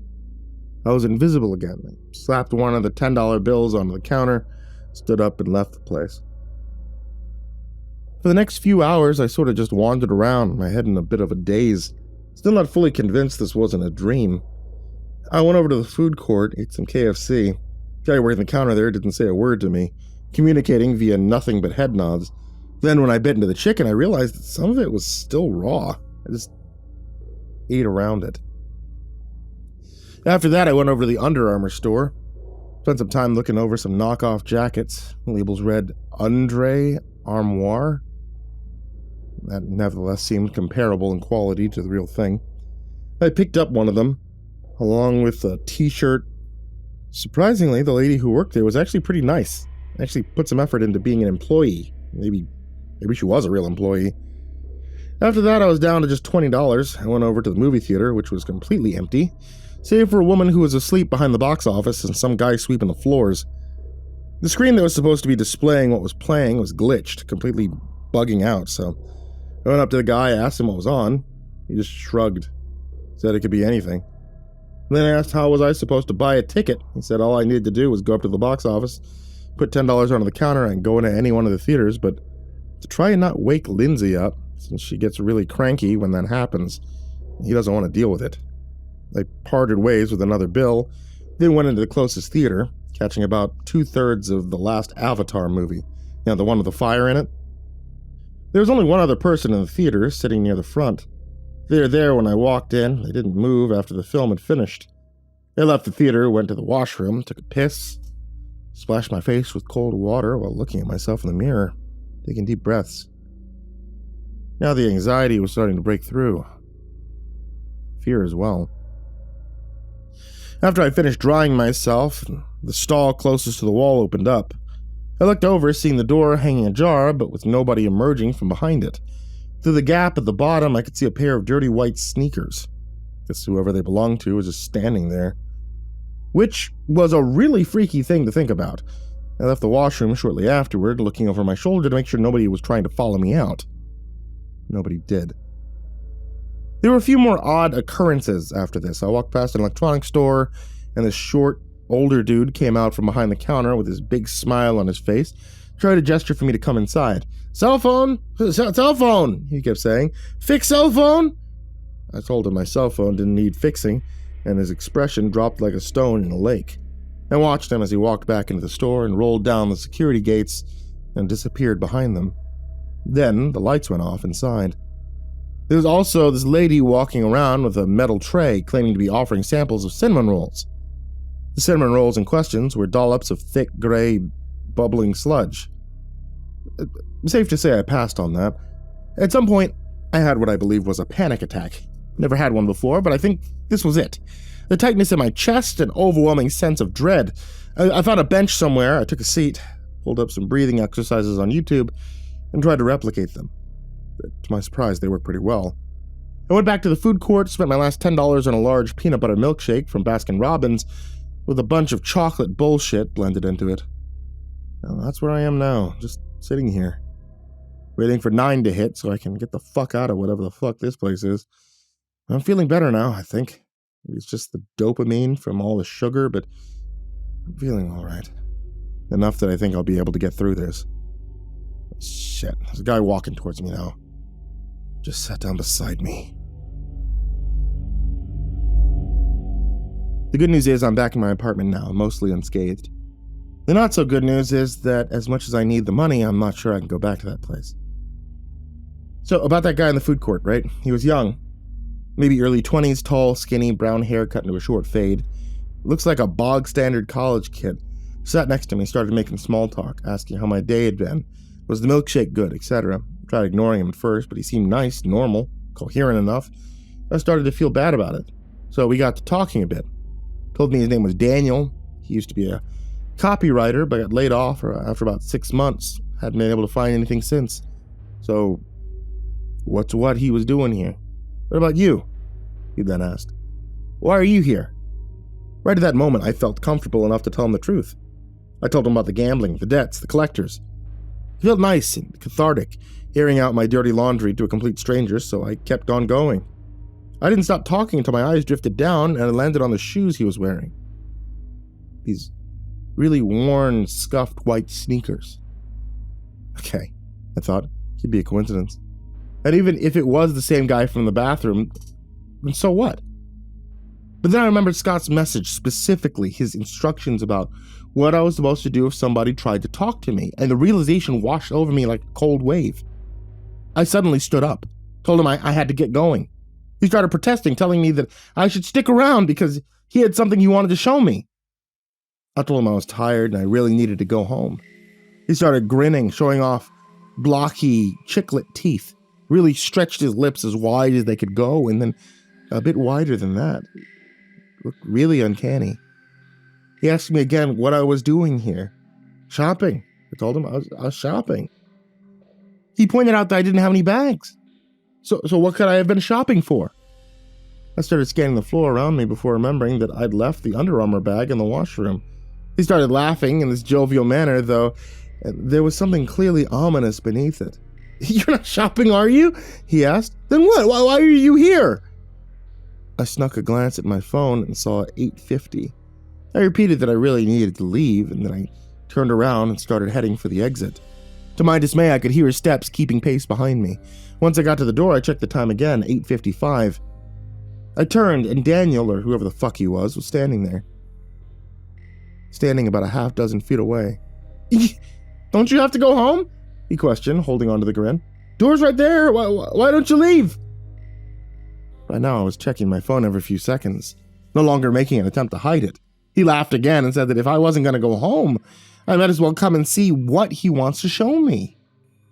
And now the panic had returned, and I really had to force myself to stay put for just a few more minutes. Minutes that seemed to be stretching into infinity, but I told myself that I was ready to sprint the second he tried to make a move. I started wondering who I was more scared of, Renzo or this fucker right here in front of me. Came up inconclusive. As the seconds ticked down, he continued goading me to come with him, each request insinuating more of a threat than the last, the grin slowly fading, twisting into something more outwardly malicious. The moment that the clock hit 9, I tried to bolt, though I didn't get very far. The bastard grabbed my collar, started dragging me back. I tried yanking myself away, but the fucking freak had this inexplainable iron grip. It was nothing but luck that I'd been wearing one of my old cheap shirts, and the fabric of which was already starting to tear. I jerked myself forward a few more times until it shredded off my back. Once free, I lunged ahead and pushed the door open, vaulting myself outside and tripping over my own feet, elbows planting hard onto the concrete. The searing pain jolted up my arms, and I think I heard something crack, but I wasn't too worried about it in the moment, more concerned about making sure Daniel wasn't about to drag me back inside. I scrambled to my feet and spun around to face the doors, bracing myself for, well, I don't know what. Maybe for him to be charging towards me like a bull. Which he wasn't. He remained inside, his face now pressed up against the glass, features pancaked into this odd, grotesque visage, staring at me with wide, bulging eyes, relentlessly dragging his tongue across the glass in a circular pattern like he'd suddenly forgotten how to act like a human, or maybe he just didn't care anymore, no longer felt the need to keep up the front. I just stood there and stared back, convinced that the second I tried to move, he'd do the same. Not sure how long this little stalemate of ours went on for, but I remember it. I remember my heart racing the entire time, beating faster and faster, approaching a point where I thought it might just explode. But eventually, he did leave. Detached his face from the glass, spun around, and just walked off. I doubled over, puked up some bile, took several deep breaths before walking over to my car, cold and shirtless, watching the sun dip into the horizon. I wasn't expecting to find that my tires had all been slashed. All 4 of them. My stomach dropped, then it dropped even further when I looked around and saw that my car was now literally the only one in the entire lot. I tried calling for an Uber, but the network out there was so shit, the app wouldn't load. I could have gone back into the mall to use the Wi-Fi, but I mean, fuck that. I just leaned on the hood of my car, mulling over my options, feeling a bit numb. My apartment was about 18 miles away, theoretically walkable, but the bigger problem was I really didn't know the way. There was a good chance if I tried walking, I'd end up in the next town over, especially in the dark, which is something I thankfully didn't have to risk. A few minutes later, the front door swung open, and out came a woman maybe in her 30s, dressed in jeans and a windbreaker. She didn't seem all too dangerous, but my expectations were up in the air at this point, so I backed away regardless. She walked halfway across the lot before stopping, looking over at me. Seemed like she was about to say something, but then hesitated, looking away for a second before looking back. Then she called out, asking if I needed a ride. I told her I'd love one. But could she first prove to me that she wasn't with that maniac I just escaped from? She said she wasn't with him, but she didn't know how she was supposed to prove that to me. That she wasn't going to wait around, so if I wanted a ride, I should make that decision soon. I shivered. Starting to get cold. She never questioned why I was shirtless. I then asked her where her car was. She told me to follow her, but not before flashing the Glock attached to her hip. She said she didn't think that I was a threat, but that she absolutely would not hesitate to shoot if I tried anything. And I assured her I wasn't going to try anything. She parked about a half mile away from the mall on a dirt patch in the forest, well hidden from the road. I asked her why she parked all the way out there and not in the lot. She told me the first time she'd left her car in the lot after 8 p.m. her tires had gotten slashed. I then asked her how long she's been working at the mall. She said she didn't really want to talk about it. That she'd prefer it if we just sat in silence for the duration of the trip. So we did. Once we were back in the city, she dropped me off at a train station. I didn't have any cash for a ticket, but it was pretty close to my apartment, only about a 10-minute walk away. I thanked her. I hopped out. Before she took off, I asked her what her name was. She just shook her head, saying it'd be pointless for me to know. When I got home, I drained the rest of the vodka in my fridge and passed out on the couch. When I woke up this morning, I checked my phone and saw a notification from my bank. I've been e-transferred $3,000. I also got another email from Scott. Hey man, I saw you might have had a rough first day, so I sent you a bit extra on top of the promised amount. Your hours are the same for today, 2 to 9 p.m. And also, man, just remember what I said before. You're a customer there, so act like it. It's about 10:30. I'm just laying on the couch sipping some tomato juice, not really wanting to move, especially not to go back to that place. Spent some time trying to calculate how far $3,000 could get me if I skipped town. Concluded probably not very far. Then I tried conjuring up some other ways I might be able to cover the last $7,000 before asking myself who I was kidding. I really don't want to go back there. But I know I'll probably have to.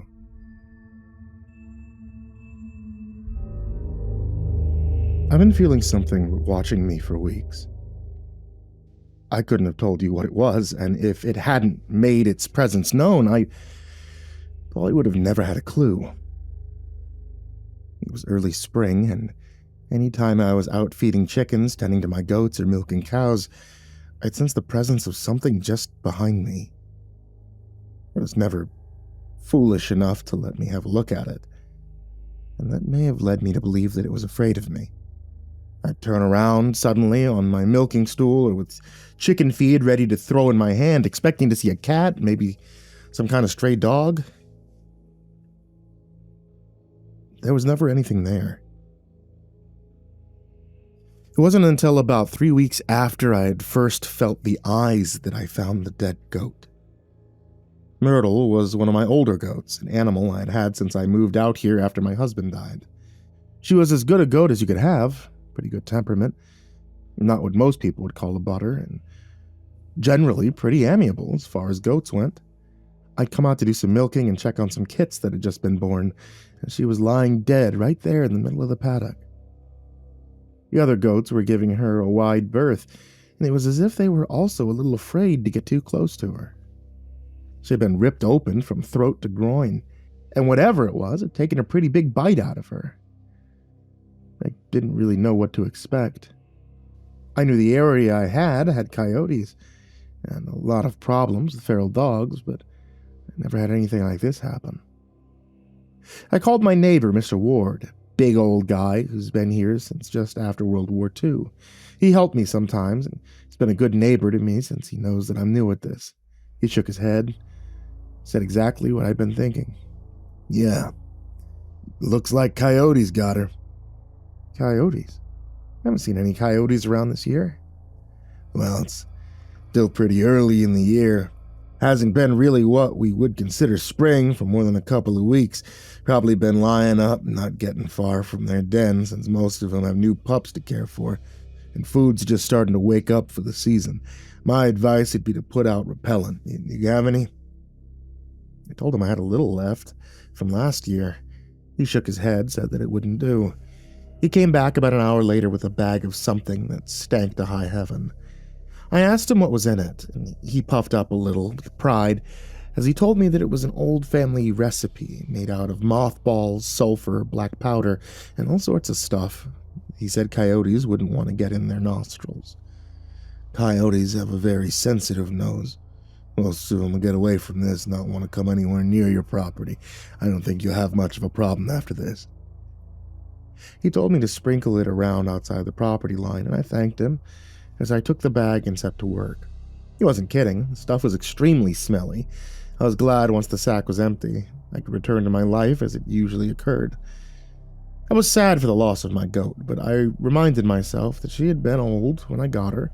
She probably didn't have too many winters left in her. I reminded myself that it wasn't as if it was one of the young goats, ones I just got done spending all that money on. A couple days later, it was like I was living in a sense of deja vu.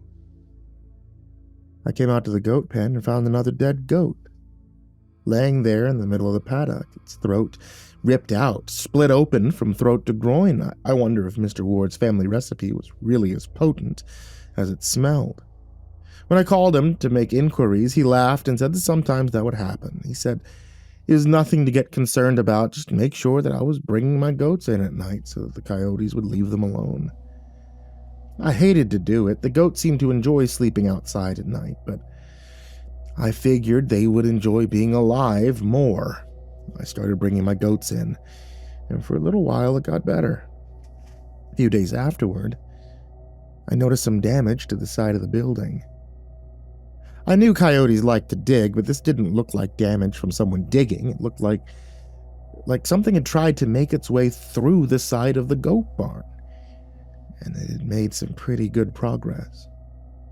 I'd have to replace the wood on the side of the barn if I wanted my goats to stay in, and I went to the hardware store and reinforced it with some sheet metal, and hopefully that would be the end of it. The sense of being watched had never quite gone away, but now it only seemed to get worse.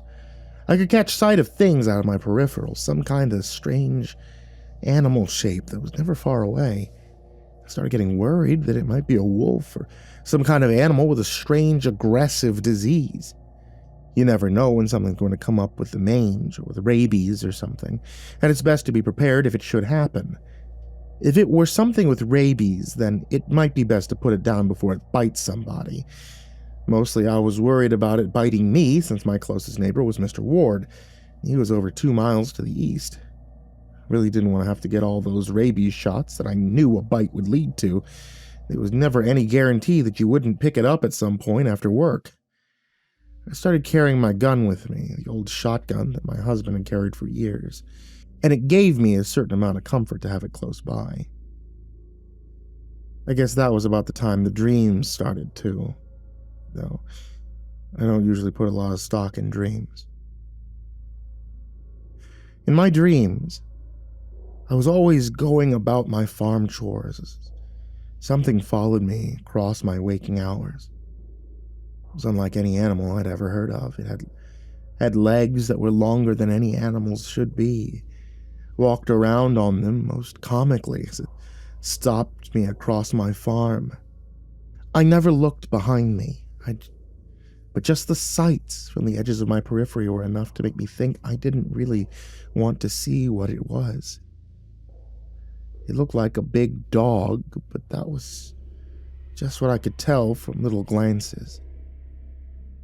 I started looking for this long whatever it was anytime I was out doing farm stuff.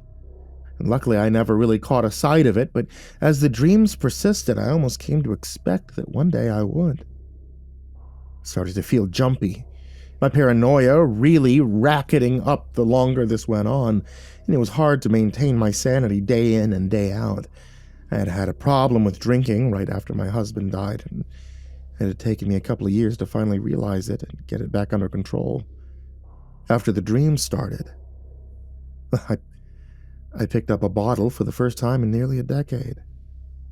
And it should have felt like a step backwards, but honestly, it felt just right. Mr. Ward started stopping by more often. I could tell he was a little worried about me, probably thought I was losing it out there on my own. He'd never been one to hover or try to tell me my business, as so many people in the community did. I didn't really mind the extra attention. He was a nice enough fella. He also never tried to get in my pants like many of the people in town. Most of them just saw me as a woman on her own, and that made them think that I needed protection of some kind or another. "You sleeping all right?" he asked me one afternoon, after inviting me over for dinner. "Your eyes look like you haven't had a good night's sleep since before Trump got in office." I laughed and told him that I'd been having some weird dreams lately, but it's probably nothing. He sipped at his coffee, giving me a look that made me think that he wasn't so sure.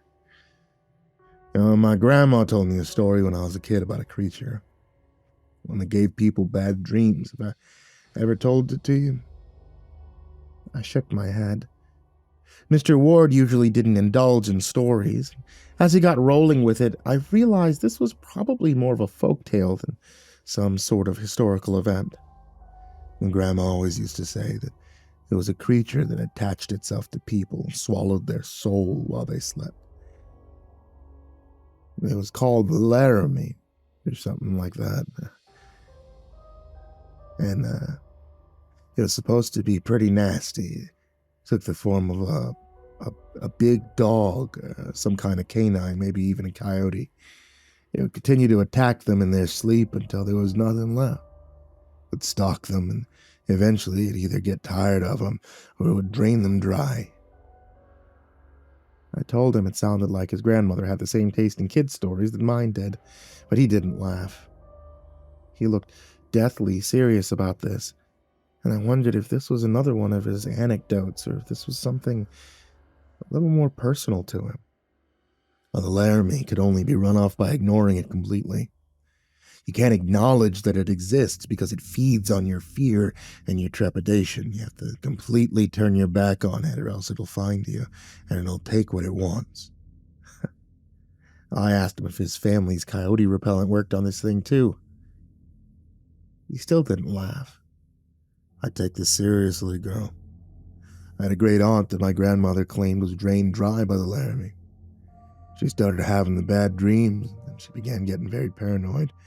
And all of a sudden, she just died one night. Went to bed as fitful as usual.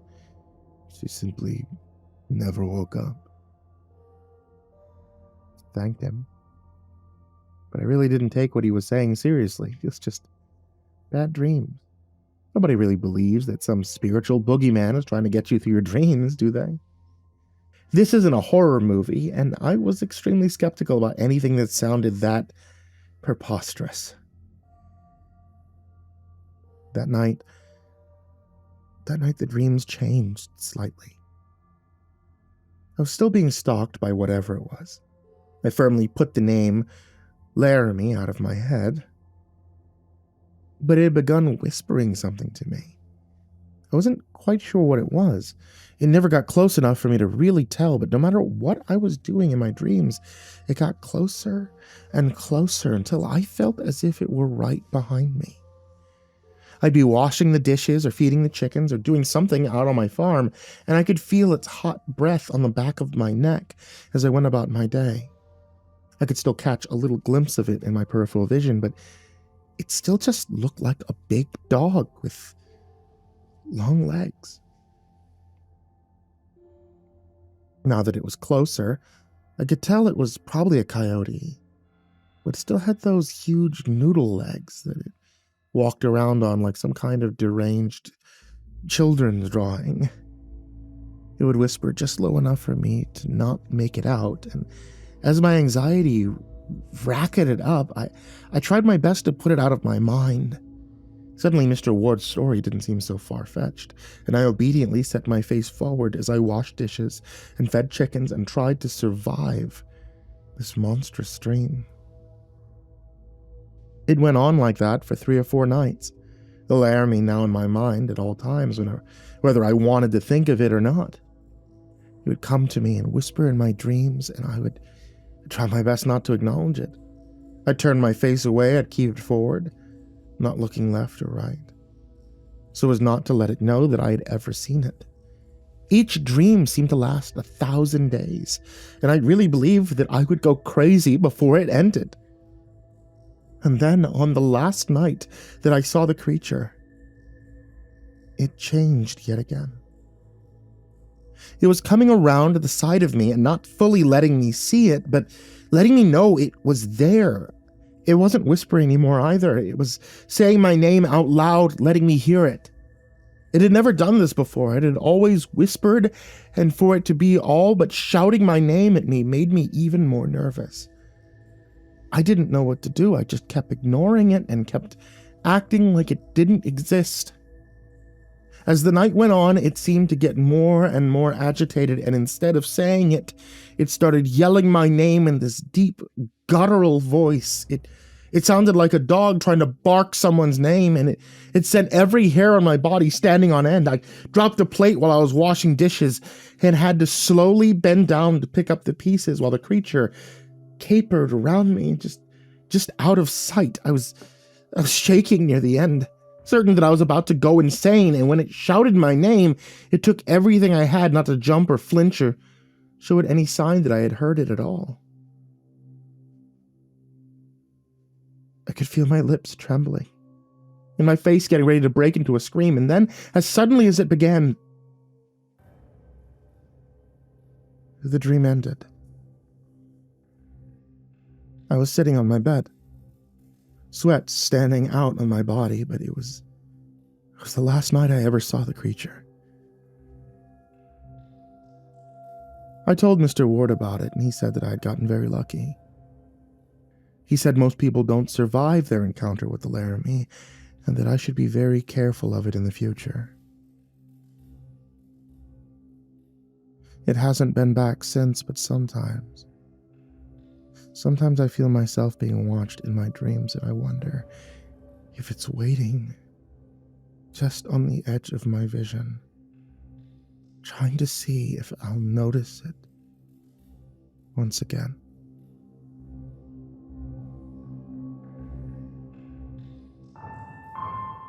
I keep going back and forth on whether to post this. Part of me thinks writing it out will help me process it, and part of me thinks I sound like a lunatic, but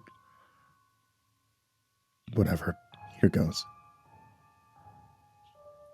I do cleanouts for a living. Foreclosures, mostly. Some abandoned rentals, couple of hoarder situations a year. Basically, once a bank or a landlord takes a property back and they call guys like me to go in and we just get everything out so they could sell it or they could rent it again.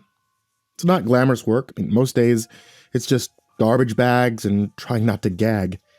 See a lot of sad stuff, family photos, people left behind, kid toys. One time a dog crate with the door still zipped shut. I don't want to talk about that one.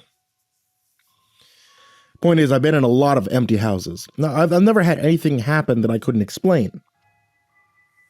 That is, until 3 weeks ago. This place was a foreclosure. Been empty at least a year, probably more. Had that wet wood smell that houses get when nobody runs the heat for a while. There's no power. Windows were grimy. Barely see through them. It's standard stuff, honestly. I've seen way worse. I was working the upstairs bedrooms. Tiny closet in the back bedroom, barely big enough for a rod and some hangers. There were a few coats still hanging, and behind them on the floor, there was this metal lockbox. The kind you keep documents in. The fireproof ones. The ones from Walmart, whatever. This is the part where I have to be honest about something, because people keep asking me, well, why didn't you just leave? Answer is because at this point, nothing weird happened yet. It was a box in a closet. I open boxes, containers in these houses literally every day because sometimes there's stuff worth salvaging, and sometimes there's stuff the bank needs to know about. Well, the box wasn't locked. It wasn't even latched all the way. Inside, one of those old clunky Polaroid cameras, pack of film, stack of photos face down. They look blank on the back, just white. Picked them up, flipped through them. One slid off the stack and landed on my forearm, and my sleeve was pushed up past my glove. Except it didn't land, it stuck, flat against my skin, stuck like a sticker or like wet paper, except it wasn't wet. And immediately cold, not cool, cold, like I'd pressed an ice cube onto my arm. I pulled it off quick. It made that sound, when you peel tape off skin, that ripping, tacky sound. And it took a second to come free. There was this white rectangle on my arm where it had been. I don't mean it was pale. I mean, it was white, like the color had been sucked out of my skin. Like if you took a photo and erased one square of it down to nothing. I was still looking at that, trying to figure out what the hell, when I noticed the photo in my other hand was changing. It was developing. Whatever the word is, when a Polaroid goes from blank to showing an image, except what it was showing was skin. It was showing my skin. I could see the freckle that I have near my elbow. It was my arm. And right in the middle of the image was this dark square shape. I looked at my arm. I looked at the photo. It was the same spot. Then my arm started hurting.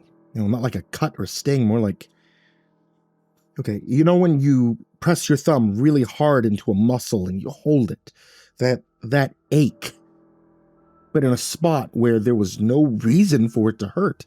The white rectangle on my skin started going purple, while I watched, not spreading out like a bruise normally does. It's like filling in. You know, the color was filling in from the edges towards the center, staying perfectly inside the rectangle shape, like something was coloring it in from underneath. I put the photo down on the floor and pain didn't stop. The photo finished developing and it showed my arm with the bruise. The same shape, same size, same location. Like it had taken a picture of something that hadn't happened yet, and then it made it happen.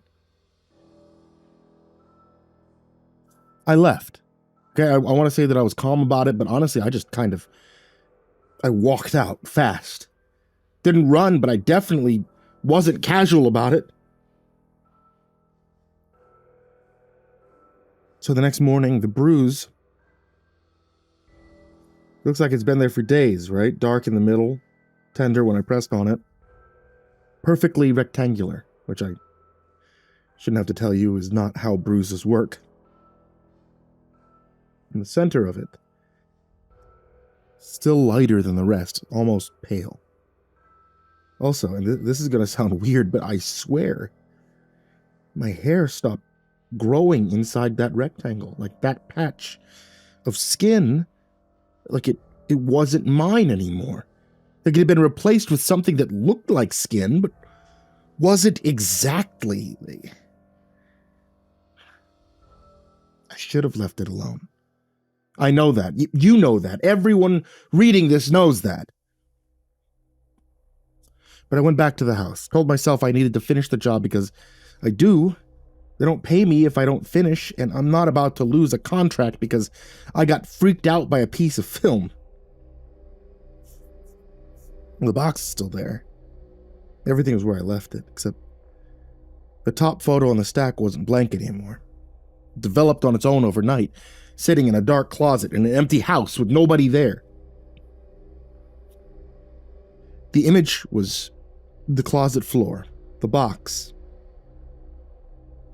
and a hand reaching for it. My hand, from earlier. But the angle was wrong. It was taken from inside the closet, from up high, like from the shelf above the rod, looking down at me opening the box. Nothing was on that shelf. I checked when I first found the box. There was nothing up there. I picked the photo up. I had my work gloves on this time because I'm dumb, but I'm not that dumb. And it twitched. I need you to understand what I mean. I don't mean that it moved because my hand was shaking. I mean the photo itself spasmed like a muscle, like something alive. One quick twitch, and then still again. The image started getting darker while I held it. The shadows in the closet in the picture were getting deeper. The inside of the box going black, way blacker than it should have been. And then something leaned forward out of that darkness in the photo. It was not a face. That's what everyone asks me. Was it a face? No, it was more like a face-shaped dark spot, like if darkness had layers and something pushed through from behind. My bruise lit up, felt like someone put a cigarette out on my arm. I dropped the photo, I yanked my glove off because my palm was burning now too. Red rectangle in the center of my palm. Same size as the photo edge, right where my fingers gripped it through the glove. So obviously, I took the whole box home. Yeah, I know. I don't have a good explanation for why I did that, except that I think I was already past the point of making smart decisions. I think when something impossible happens to you, your brain just kind of, it stops running the, is this a good idea program? It starts running the, I need to understand this program, and you do stupid things. Kitchen table, I dump everything out. Camera, film, stack of photos. I'm just sitting there staring at it like it's going to explain itself. So the camera clicks. My hands were on my lap. I wasn't touching it. It clicked by itself. The mechanical sound of a Polaroid taking a picture, and then the motor noise, then a photo slid out of the front. Slid across the table, stopped right in front of me. I don't mean it traveled because the table was tilted. My table isn't tilted. It slid across a flat surface and it stopped in front of me like someone pushed it. I didn't pick it up. I just sat there and I watched it develop. It was me, sitting at my kitchen table from across the room, like from the doorway to the living room. In the picture, my left hand was up. There was a black square on my palm. Not the red mark that was actually there, it was black, like a hole. My real hand started burning deep, not surface level, like the pain was coming from inside my hand, from the bones or the tendons or whatever is in there. I ran to the sink, I held it under the cold water. It didn't help at all. I watched the skin on my palm go white, then red, and then this dark, angry color, perfect square edges like it was printed on me. The camera was pointed at me from the table, the lens was facing me. I had dumped it out randomly and somehow it landed pointed right at my chair, or it moved. I don't know. I grabbed oven mitts, shoved the camera in a metal trash can and dumped all the film and photos in after it. And I put the lid on top and I wrapped the whole thing in packing tape, took it to the garage. Felt like I was disposing of a body or something. Went to urgent care for my hand. The nurses wrapped it up, asked what I touched. I said I touched an old camera. She gave me this look like she wanted to ask for more, but didn't. They gave me burn cream and they sent me home.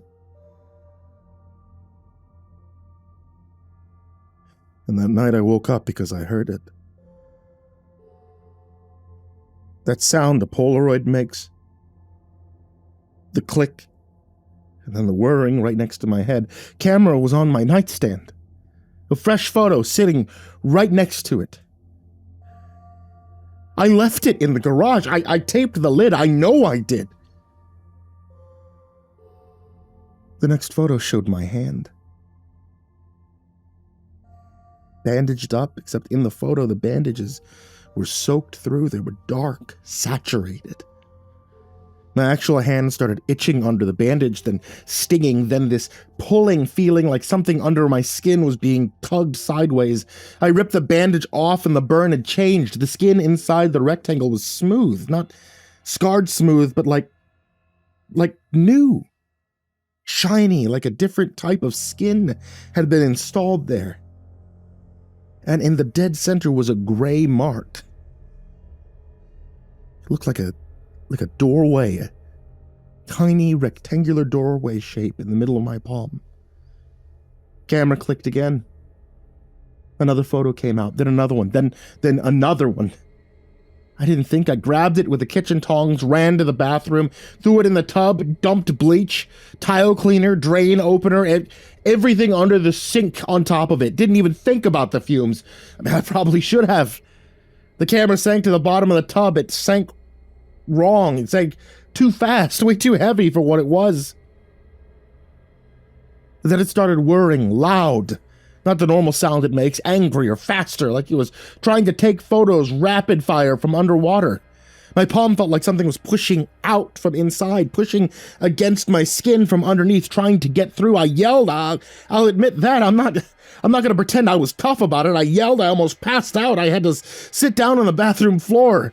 The skin inside the square in my palm cracked along the edges, clean, straight cracks, and underneath the cracked skin was raw, pink new skin, like something had been pressing into it from the inside, molding it. Then the camera stopped. Everything stopped. The whirring, the pressure in my hand, all of it.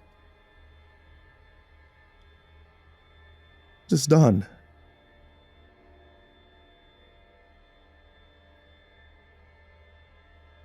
I left everything in the tub for 3 days. I didn't go near the bathroom. Used the kitchen sink to brush my teeth. I don't care if that's gross. And when I finally went in there and fished stuff out,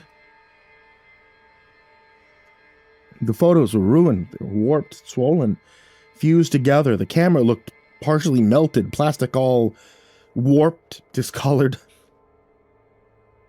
And I thought, okay, it's over. Whatever that was, it's done.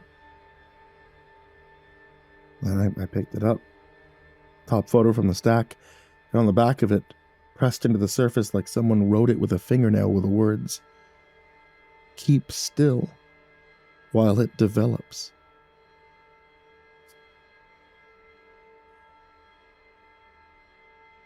That night, my phone wouldn't unlock. Face ID wouldn't work. I tried the passcode, tried fingerprint. I looked at my fingers. The ridges were gone. My fingerprints, they were smooth. Both hands, all 10 fingers. Smooth like paper, like photo paper. It's been a few weeks now. Nothing else has happened. The rectangle scar on my palm is still there. Skin inside still feels different, tighter, thinner.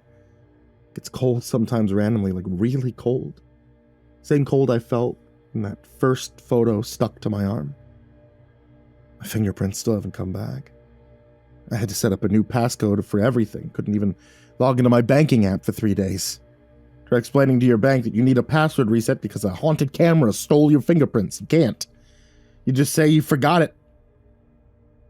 I don't know what was in that camera. I don't know what it was trying to do to me. I don't know if that gray doorway shape on my palm is what I think it is. But sometimes at night my hand gets cold in that spot. It feels like something on the other side's pressing back. Waiting for another picture. So yeah, don't touch old Polaroids you find in an empty house, because whatever's on the other side of that film doesn't just take pictures. It takes prints.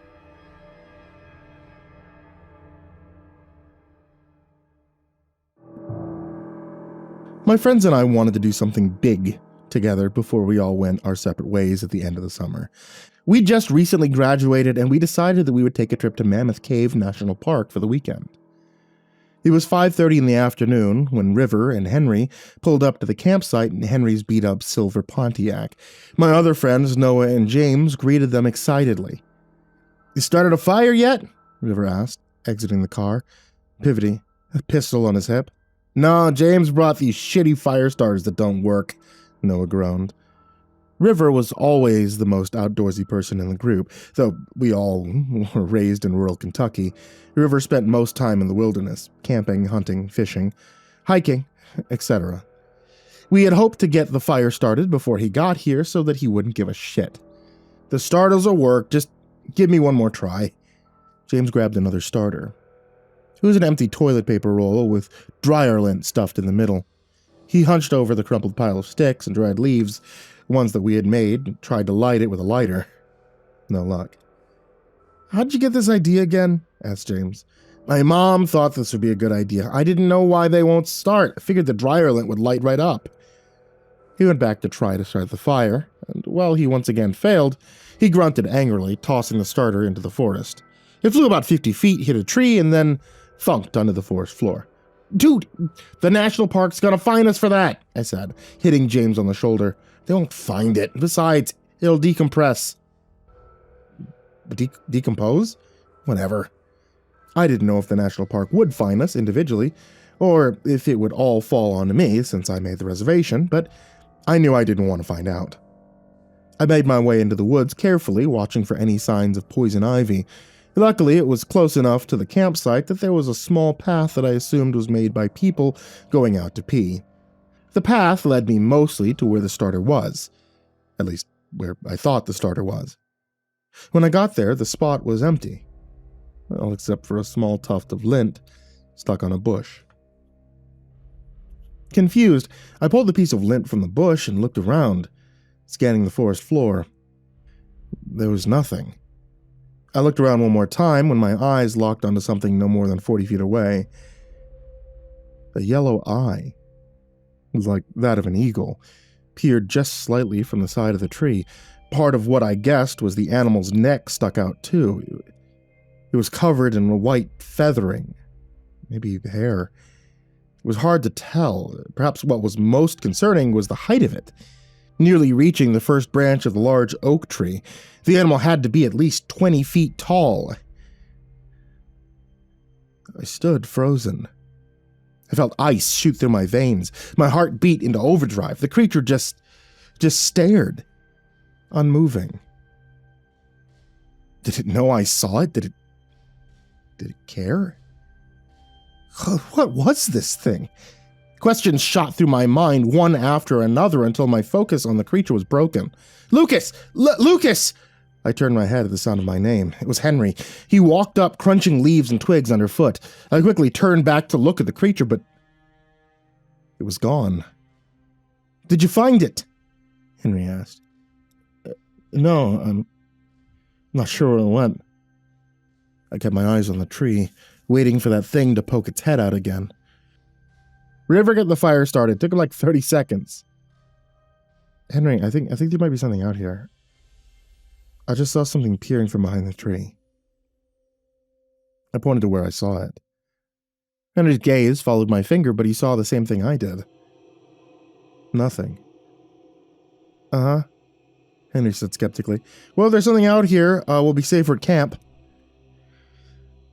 Okay. I exhaled, trying to clear my head. My body was still tense, but I managed to walk it off by the time I got back to camp. Everyone had set up their chairs around the fire. I grabbed mine, unfolded it, and sat down next to Noah. I couldn't help but scan the trees around us for any sign that that thing was there. You good, bro? Noah asked. Yeah, I'm fine, sorry, I said hastily. He's not fine. He saw something in the woods. I didn't know it freaked him out this much, Henry added. What'd you see? A bear? James inquired. Definitely not. I think it was some kind of, I don't know, a bird, I said in a voice that held more fear than I wanted it to. Well, we shouldn't let scary forest birds ruin our last summer trip before you all go to college and Noah and I go to the military, River said dismissively. I don't know about you guys, but I'm getting hungry. I could definitely eat, James chimed in. Where do we want to go? I think there's a strip club nearby where you can get chicken strips and a lap dance, Henry laughed. I'm down with that, River replied. My girlfriend probably wouldn't like that. I wouldn't want to keep it a secret from her. Besides, I don't really care for glitter in my food, Noah added. That's fair, James said. What about this pizza place? James held up a picture of the restaurant. We all nodded in agreement. Henry's Pontiac didn't have enough room for all of us, so instead, we loaded into my red pickup truck. Our vehicles had to be parked end to end, so Henry moved his car so that I could pull out. He pulled in again so his car would be in front when he got back. We overindulged at dinner that night. I mean, the place was nice, small, locally owned restaurant with a friendly staff. Under the excuse that we were on vacation, let's splurge a little. We destroyed 2 large pizzas and 2 orders of breadsticks. I mean, it was good, but I felt like a disgusting greaseball afterward. After we drove the winding path back into the campground, an overweight older lady waved at us and approached the vehicle. I stopped the car and rolled my window down. Her face was slightly red, and she wheezed a little bit as she approached. Hello, ma'am. Can I help you? I asked. She rested a fleshy arm on my car door, which put her closer to me than I would have liked. I had asked you boys for a favor, she said in a voice that revealed she was a veteran smoker. My sweet Mabel's run off from us. Could you keep an eye out for her? It's not like her to wander off. She held up her phone. There was a picture of a Shih Tzu with a bright pink collar around her neck. I moved my head so the others could see the picture. We'll let you know if we see her. Hopefully she'll turn up soon, I told her. Oh, thank you. My husband and I are staying in the camper there. She pointed to a notably large camper that barely fit in the parking space. Just let us know if you find anything. I nodded. She turned and shuffled back towards her camper. Rolling the window up, I drove us back to our campsite. Too bad about the dog, James said solemnly.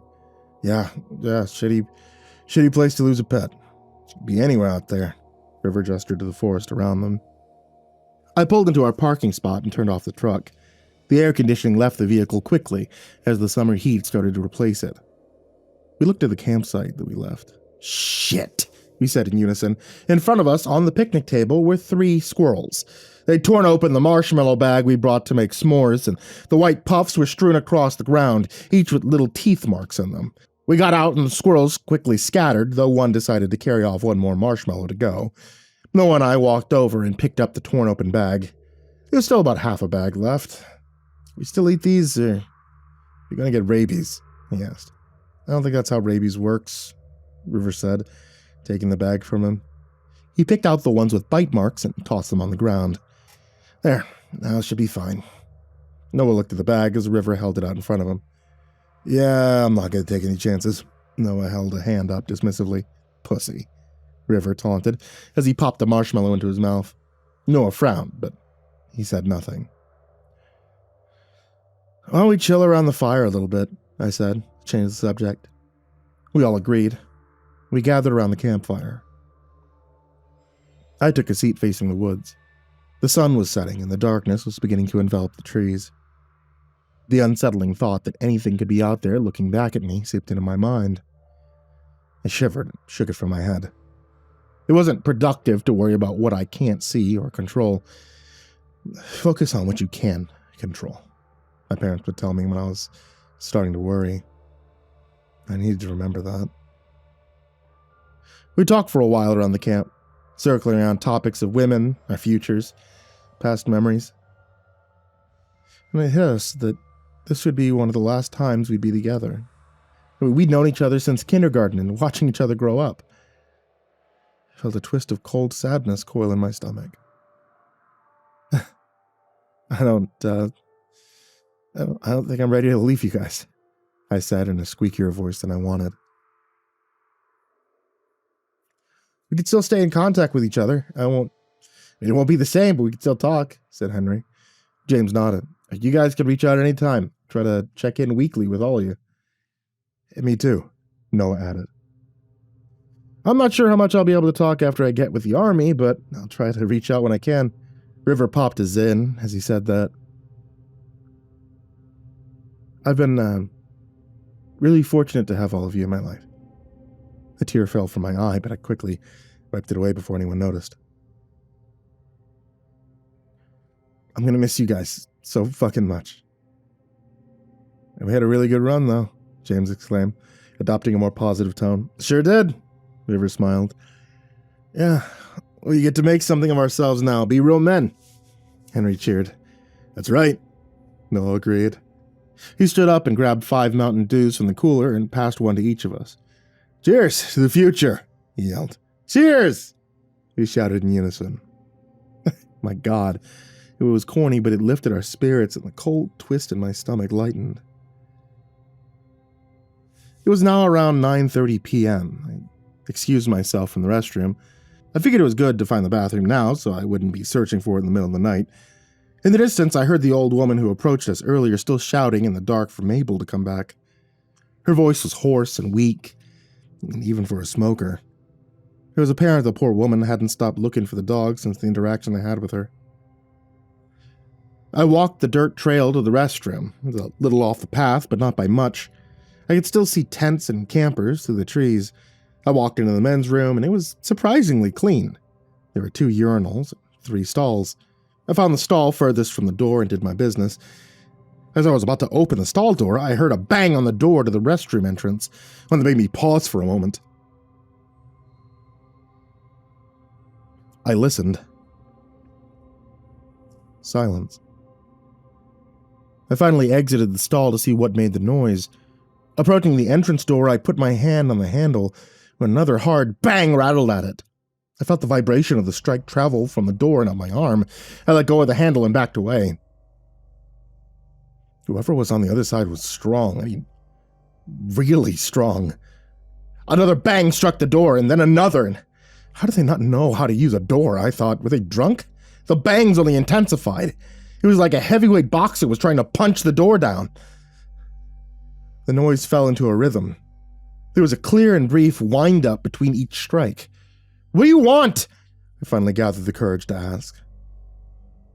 Whoever was outside went crazy at that. The banging on the door became rapid, harsher, louder than ever. Then I watched the door handle jiggle.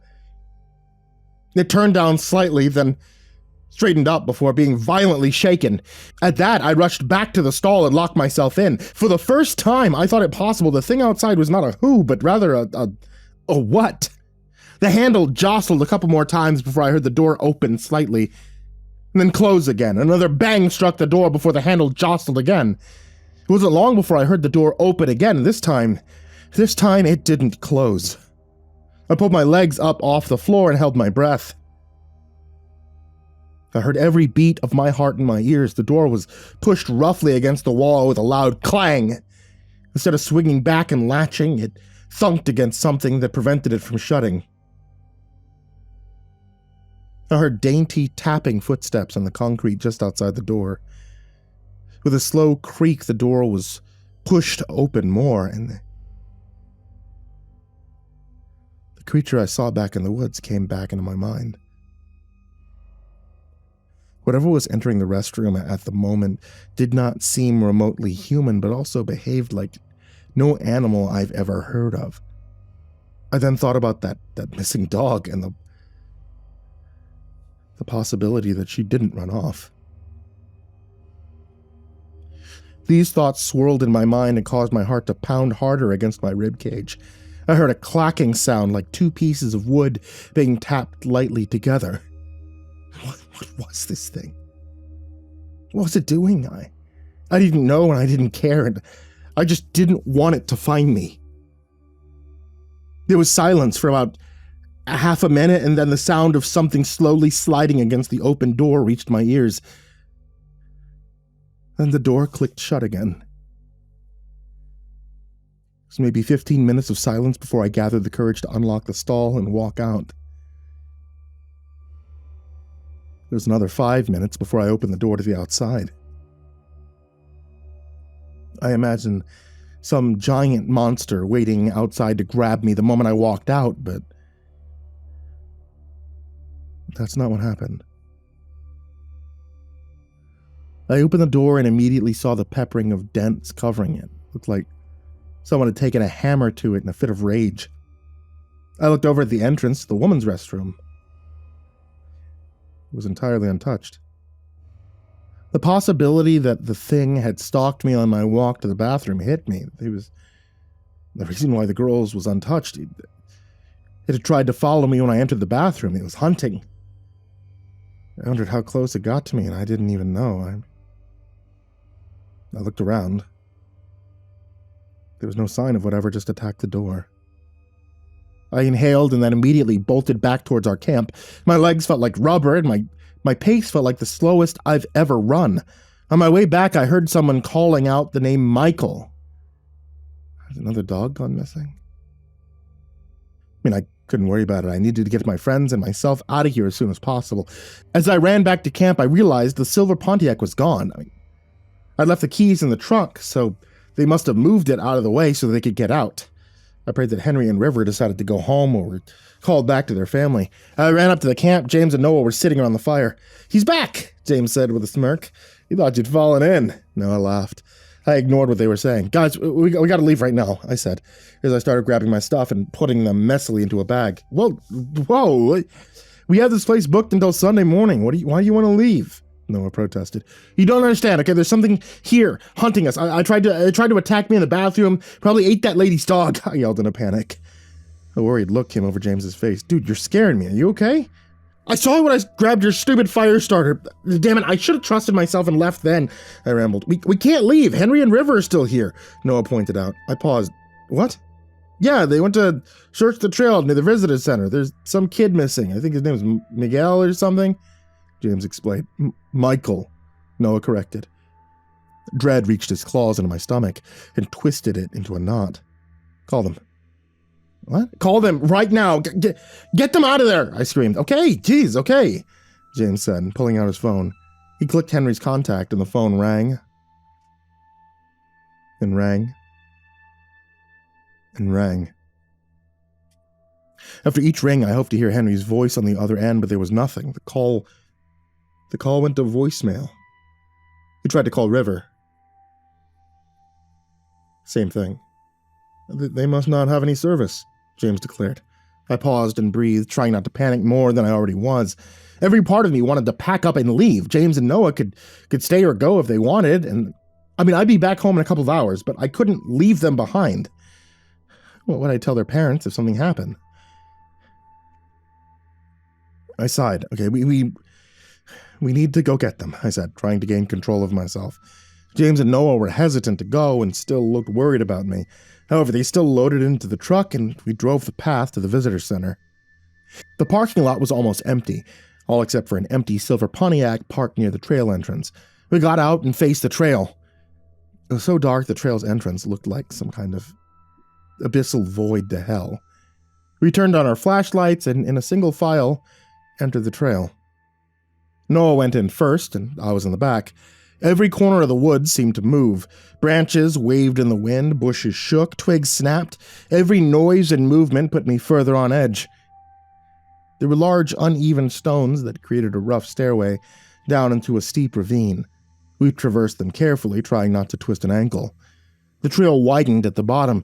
We kept on walking until suddenly the temperature of the air dropped dramatically. It was cold and damp. "What is this?" James whispered. "Not sure," I whispered back. Noah took a few steps to the side and shone his flashlight around. "There!" He flashed his light on a sign that said, "Cave Entrance," with an arrow pointed to a narrow trail that split off and descended further down. The main trail continued and started to ascend back up the ravine. Just then a voice came from the trail leading to the cave entrance. "Michael!" It was Henry. He was close. "Henry! River!" James shouted. "James!" River shouted back. "Yeah, up here!"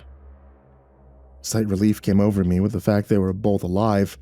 Through the trees, we saw their distant flashlights moving closer. The two of them jogged up the trail until they caught up with us. "Hey, did you find the boy?" asked Noah. Henry shook his head. "No luck. We have to keep looking." "No!" I yelled. River and Henry looked surprised. "There's some kind of monster here, okay? It tried to attack me while I was in the restroom. I'm guessing it took the dog. I wouldn't be surprised if the boy was gone too. We need to leave, okay?" "A monster like the thing you saw earlier?" Henry asked. "Yes, and don't try to convince me I'm imagining things. I could never imagine this." "Okay, well, you've at least spooked me, and I'd like to get out of this forest now," Henry replied. "Let's go back up that way, then. We can get in our cars, go back to camp," River said, pointing to the direction we came.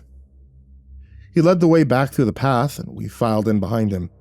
We eventually came upon the same stone steps as before, when at the top, a putrid odor hit my nose. It smelled like dog shit. I wasn't going to ask anyone about it, I just wanted to get out. It could have been a number of animals that left it. Nobody else mentioned the smell either, so we'd all been exposed to livestock before. We were very accustomed to unpleasant smells, and they likely thought none of it. However, as I passed my flashlight over the trail, I found the source of the smell, and I stopped as the rest of the group continued. It was a pile of dung, but it was larger than any dog could leave. Most unsettled of all was the frayed pink dog collar sticking out of its side. Guys, I don't know if we should continue this way," I called out to them, but they were already stopped about 20 feet ahead of me. I jogged up to them to see what was going on. "Holy shit," I heard River mutter. I looked over them to see why they stopped. The scene was brutal. Blood splattered the trail ahead of them, still shining crimson red. It was fresh. There were organs strewn about it. I saw liver, stomach, pieces of intestines thrown about like silly string. What I think was a kidney. The victim, a female deer, lay just a few feet in front of us. The front half of her body was concealed by the over-trail vegetation. Her abdomen was torn open and entirely hollowed out. "Did you see this on your way here?" Henry's voice quivered. "No," James whimpered. "It's here, okay? It's here. I know it is," I cried out. Panic had set in, and I didn't know if I should run or curl up in a ball and pray that it doesn't find us. "Shut up," River hissed. "If there's something here, all that noise is going to do is get its attention."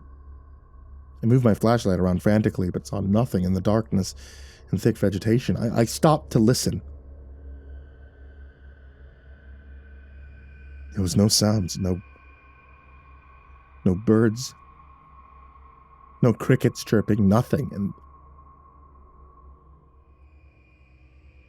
then I saw it.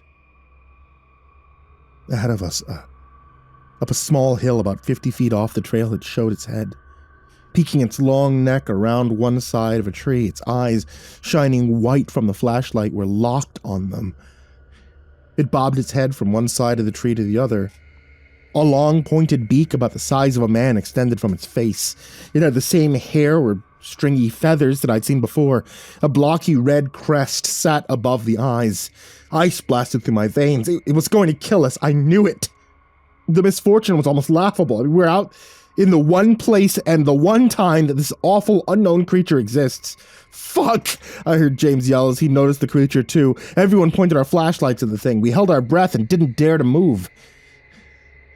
For a long time, we sat there watching this thing swing its head from one side of the tree to the other, and then it took a step towards us. A long and lanky front leg moved forward slowly. It held a long finger that curled back and stuck straight up. It craned its neck down as it tediously moved like a cat, stalking its prey. It eventually emerged from its concealments. The proportions of its body seemed entirely wrong. A giant head, long neck, spindly legs, with the front being longer than the back. Its chest was hollow, frail-looking. Whatever this was, it was not of this world, or hadn't been for a long time. It continued to creep forward until it was about 20 feet from us. To our horror, its cautious steps quickened into an unsightly gallop. It raced towards us. We scattered in two ways. Henry and I moved back a few feet into the trail, while the other three ran in the direction of the parking lot. I turned around and watched the creature catch James by the foot with its beak. He gasped and fell onto the trail. He tried to get up, but the monster smacked him with its beak, knocking him onto his back. Like the swing of a pickaxe, it brought its head up and plunged its pointed beak into his abdomen. With a swift motion, it pulled back, and a string of James's intestines came with it. Surprisingly, James didn't scream. A look of panicked horror painted his face. He whimpered and tried to push himself away from the beast. It was horrible to watch. The tragedy of an animal trying to survive, even when there was no hope, unfolded before my eyes.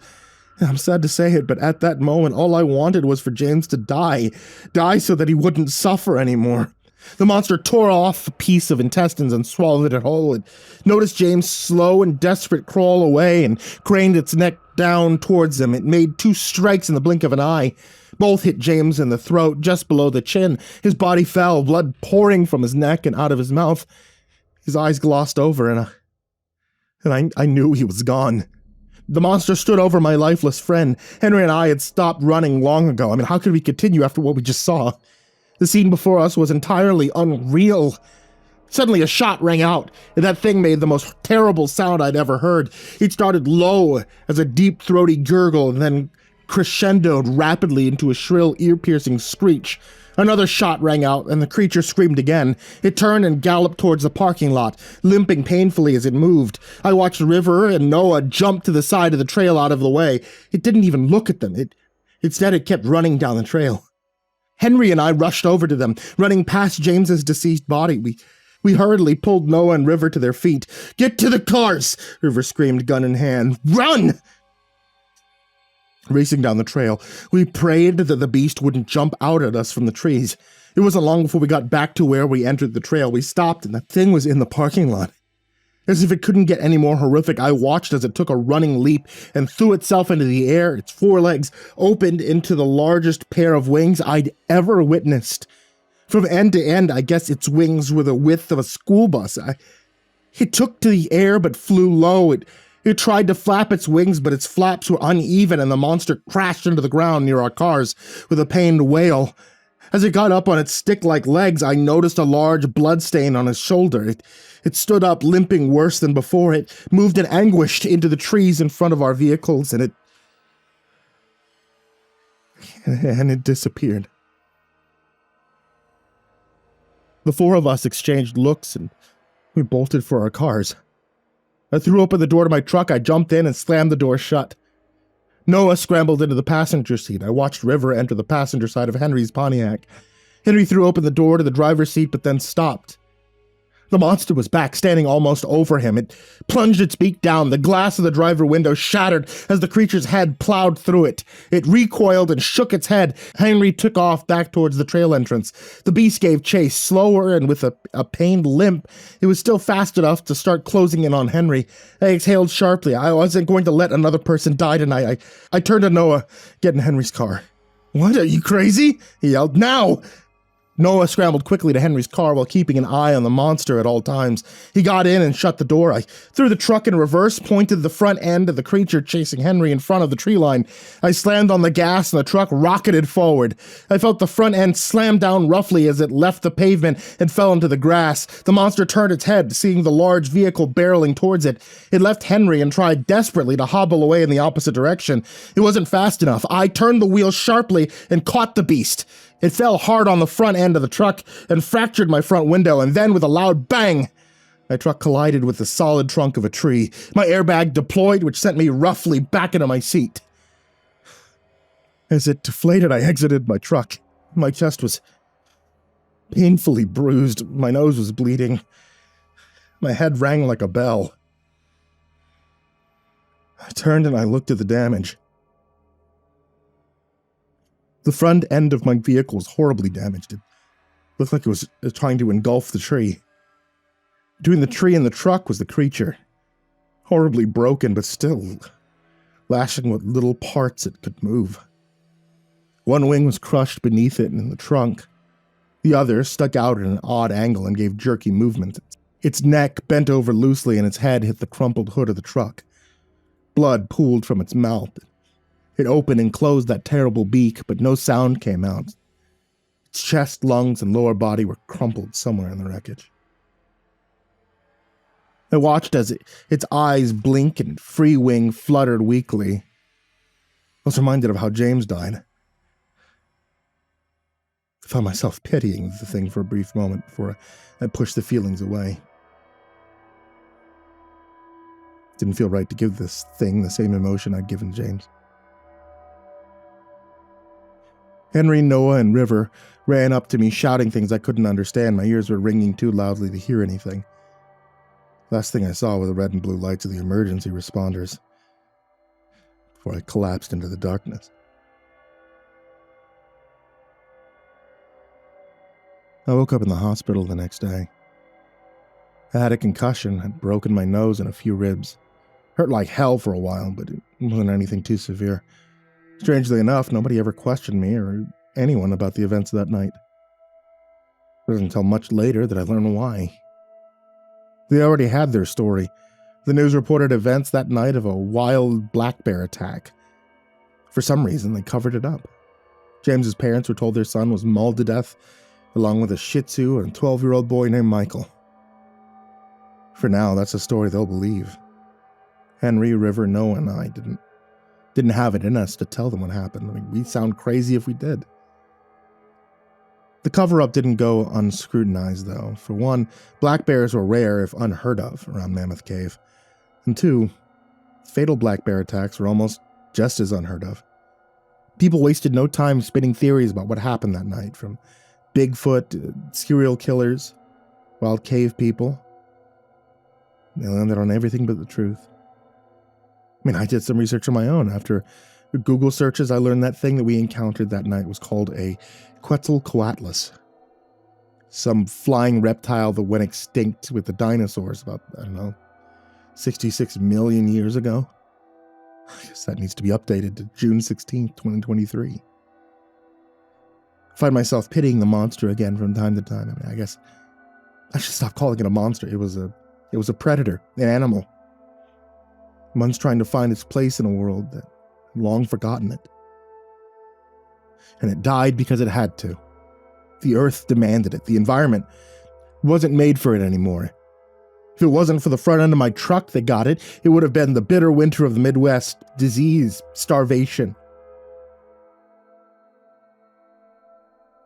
But what still doesn't make sense is how it got there. I don't think some magic portal opened from the late Cretaceous and this thing just slipped through. I think someone made it, and by some negligence, it got out. I mean, that explains the cover-up. Someone doesn't want people to know that they made this thing, and I'm I'm gonna find out who.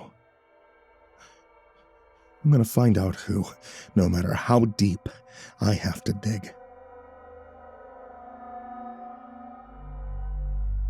T-minus 15 minutes. Paul Bradley stared at his smartwatch as the seconds ticked away on the timer. How often had he looked at that countdown today? Couldn't be sure, but if he had to venture a guess, he'd say he was rapidly approaching triple digits. Still, the countdown hadn't felt real until this point. Nothing about this day had. From the moment he'd woken up, the world had unfolded predictably around him. It had been like watching a play while reading ahead in the script. Events, both major and insignificant, all occurring exactly as foretold. That feeling was gone now.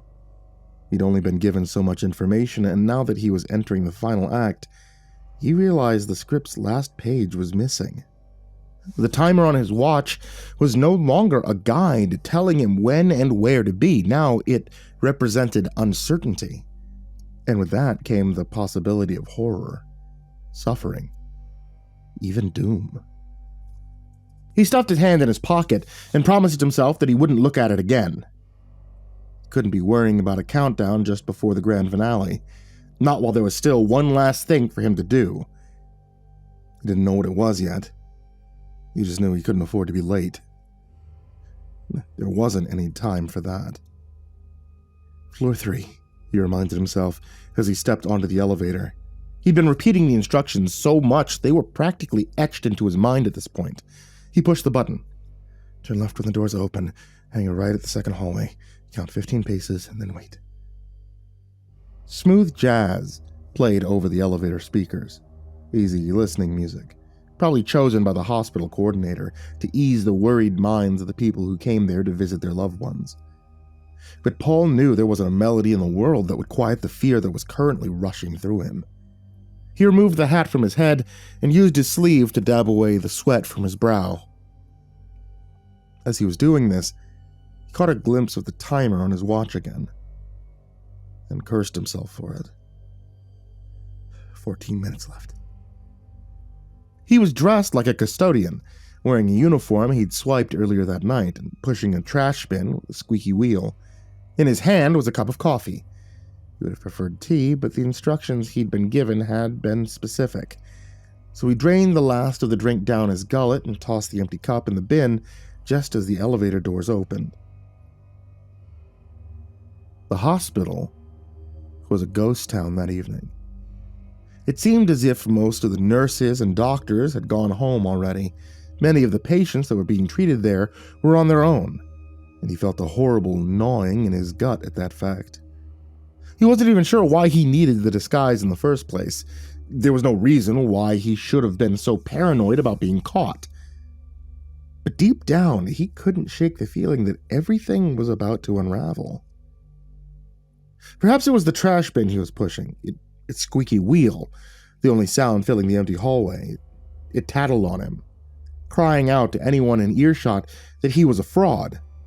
Or perhaps it was his own insecurities. Nothing ever seemed to go right for him. What made him think tonight would be any different? There came an echo of footsteps, hard sole shoes slapping at the floor. Aside from the few patients he'd seen abandoned in their rooms, this was the first person he'd run into since entering the hospital. "Is that you?" Paul called out. He bit down hard on his tongue while he saw the burly man in a security uniform around the corner. It was not who he'd been hoping to run into. Why had he even said anything? Just keep his eyes down and follow the instructions, he thought to himself. Maybe he'll ignore you.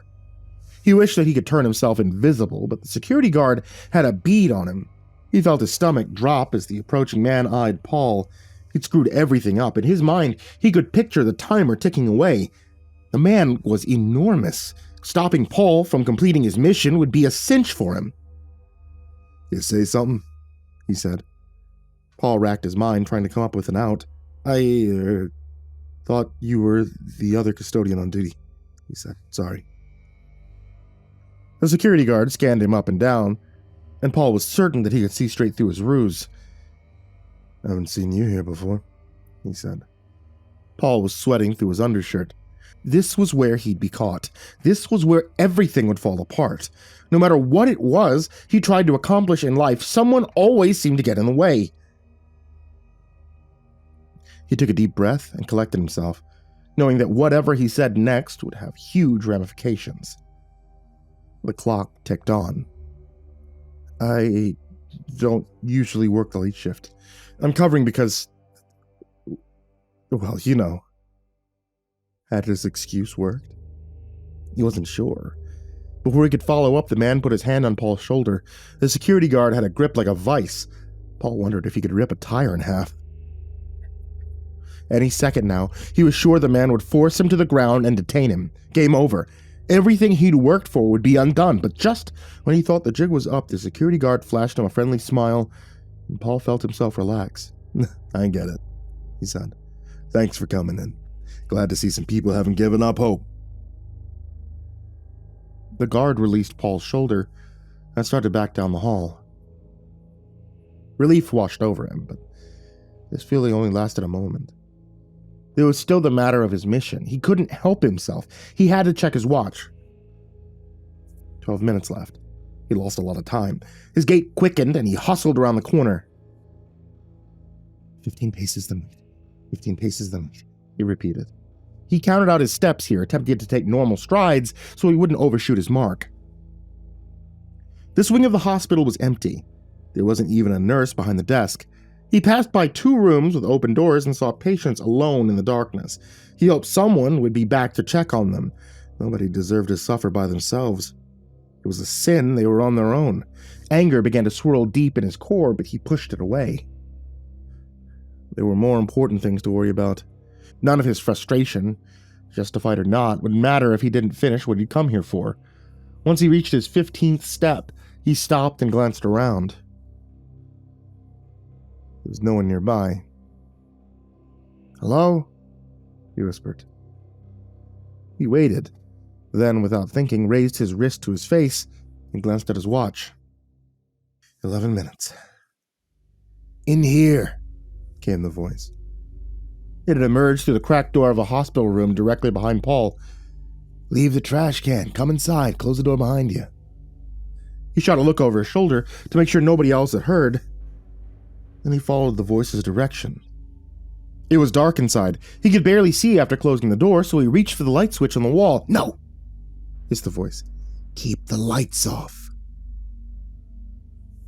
Paul spun around to see a faint glow emerge at the center of the room. It started out the size of a pinprick and then quickly swelled into a radiant blue sphere. In a matter of seconds, it was taking up as much space as he was. The sphere began to change shape, first growing legs, then a torso, followed by a set of arms, and finally a head with a familiar face. Paul was now staring at the hieroglyphic projection of himself. Only it wasn't exactly him.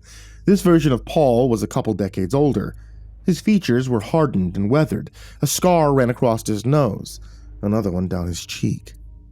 Unlike Paul's short-cropped hair, this other Paul donned a gray-streaked lion's mane. He wore a tattered leather duster that hung below his knees and Kevlar body armor over his chest. But even beneath his clothes, it was evident that his figure was well-toned, providing a stark contrast to Paul's skinny, fat physique. Perhaps most disquieting was his right eye. It glowed red. The cybernetic replacement for the one that he'd lost in combat against some unnamed horror. "Quickly," this Paul said. "Time is of the essence." It was only a projection. He'd seen it before, a holographic video call from the future when it appeared 2 days ago. His future self had looked more like him, aside from a patch over its right eye. The hologram had convinced Paul that it was in his best interest to follow a set of specific instructions. But those plans were shelved when a day later this other version of him showed up looking like an extra from a Mad Max movie. The new projection had shown him proof of his folly. It explained why he needed to correct course immediately. He'd been following its lead ever since. Paul studied the hologram, marveling at just how strange it was. to be staring at an image of himself from another time. He could see straight through it. In the window behind the projection, the city skyline glowed orange. People were already rioting. Smoke billowed from buildings. Downtown was on fire. It looked like hell on earth.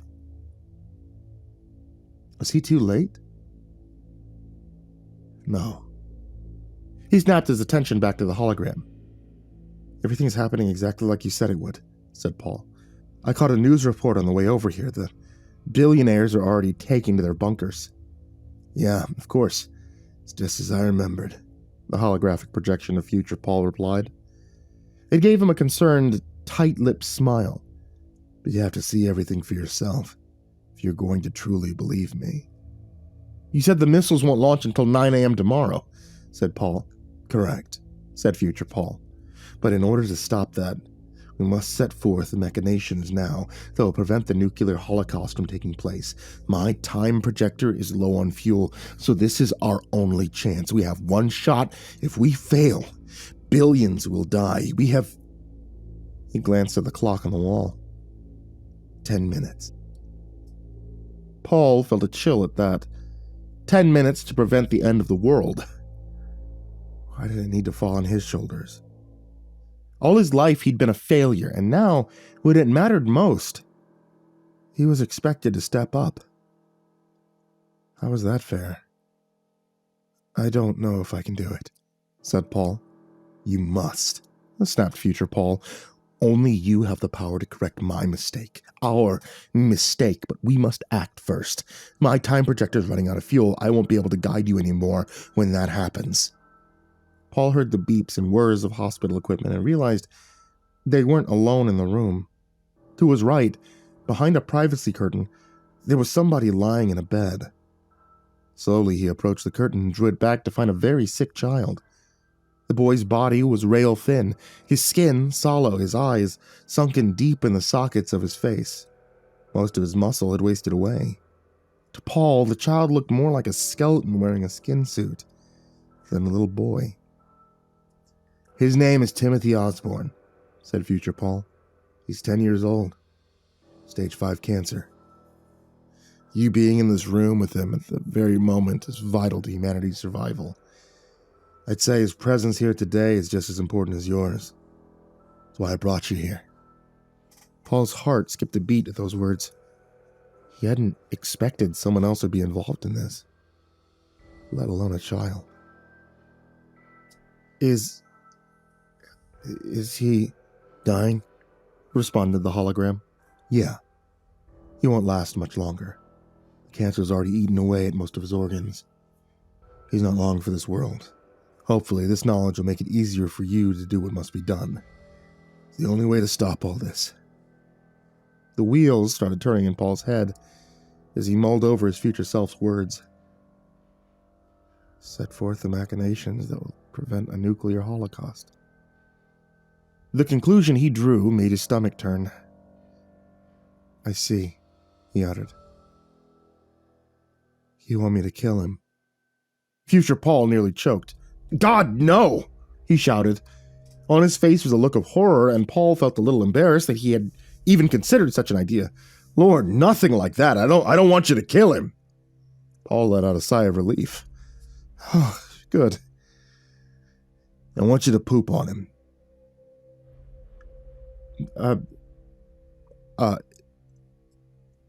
Wait, what?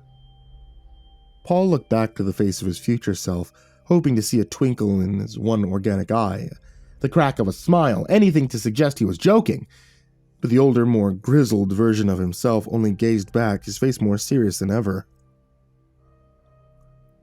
Poop on him, Paul, the hologram repeated. Save the world. Poop on the boy. Paul waved his hands. Whoa, hang on. Are you crazy? I'm not going to poop on some kid. Oh, but you were fine with killing him, said the hologram. You got some real messed up priorities, mister. I was not fine with killing him, said Paul. You said the fate of the world is on the line, though. It is. Future Paul extended a finger into the air. And you would have murdered little Timmy in cold blood. But pooping on him is some red line for you? Paul crossed his arms over his chest. I mean, for one, it's disgusting. Well, let's back up, all right? How does any of this even make sense? How could doing something like that prevent the world's nuclear powers from annihilating each other? Future Paul mirrored his stance. A butterfly flapping its wings can cause a hurricane on the other side of the globe, he said matter-of-factly. What the hell does that mean? It's a metaphor. It describes how a small, non-initial change in a complex system can lead to large, unpredictable differences at a later state. Look, time travel is very complicated. I can't sit here all day explaining it to you. We only have, he looked at the clock, 8 minutes for you to do your business. So get to pooping. Can you stop saying it like that? Like what? Poop. It's weird. It just say shit or something. Like poop almost feels like you're downplaying how disgusting this whole thing is. Future Paul was getting annoyed. This is the children's wing of the hospital. I wouldn't dare use profanity like that around these impressionable young kids. But you want me to shit on one? Poop. And I don't just want you to poop on him. I need you to poop on him. The world needs you to poop on little Timmy Osborne. Can you not say his name? Said Paul. That just makes it worse. Apologies. The world needs you to poop on that sick, dying child. Is that better? Paul looked at his watch. 7 minutes left. Didn't want to stall, but he needed to know more. So, in the original timeline, Future Paul sighed. I pooped on the child. Was it like a sex thing? What? Blurted Future Paul. No, it was not a sex thing. How could you say that? That's wrong on so many levels. Is it a sex thing for you? No. Well, I am you, so why would it have been a sex thing for me? Okay, look, I'm sorry. It's so vile. You think I don't know that? Said the hologram. Pooping on that child was my greatest shame. That's why when I stole the time projector from the lab, it was invented, and going back and undoing that was the first thing I did. I'm not a fan of theft, but I understand why you did that.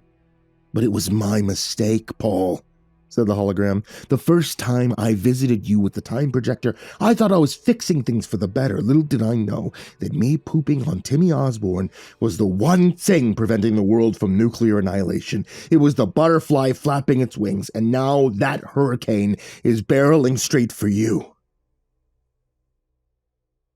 Paul scratched his chin.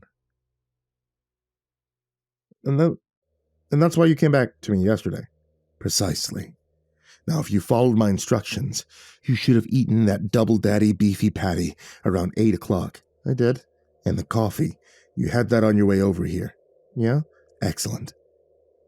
Then you should be feeling like you have to poop right about. He looked at the clock. Now. Paul's insides began to grumble. He had to admit the future version of him was dead on the money. He adjusted his waistband. I really don't want to do that. It's not about whether or not you want to. This is the most effective way to stop the missiles. Paul raised an eyebrow. The most effective way? I've run every possible time-altering scenario through a computer algorithm. Trust me, this is the best. What do you mean computer algorithm? I mean, there are still computers in the apocalyptic future? Yes, but there's no internet.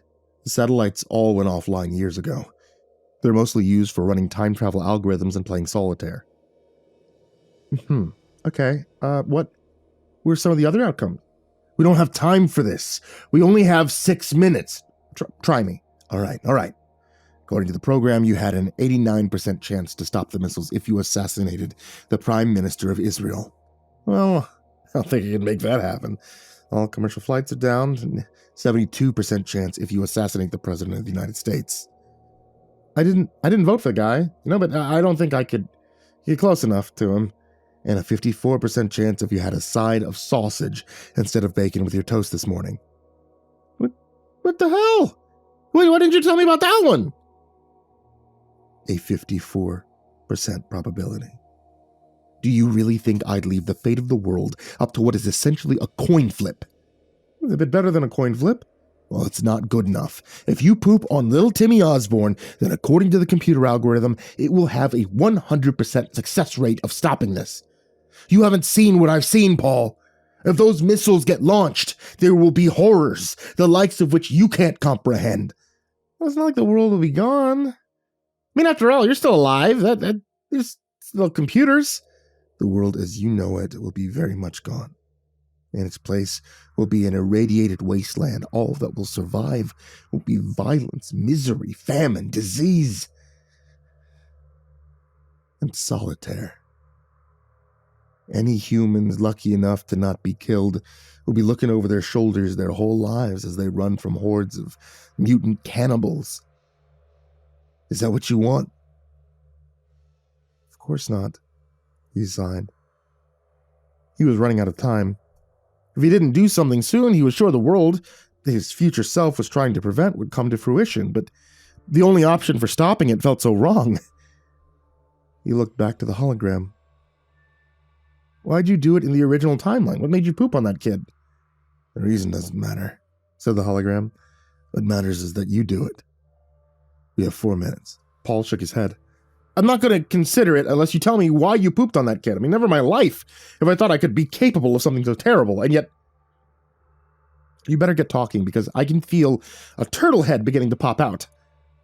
The hologram groaned. The world was ending, or at least I thought it was. Don't think that I didn't remember what it feels like to be you all your life. The world is shit. It pooped all over you. You tried being nice, but it never seemed to get you anywhere.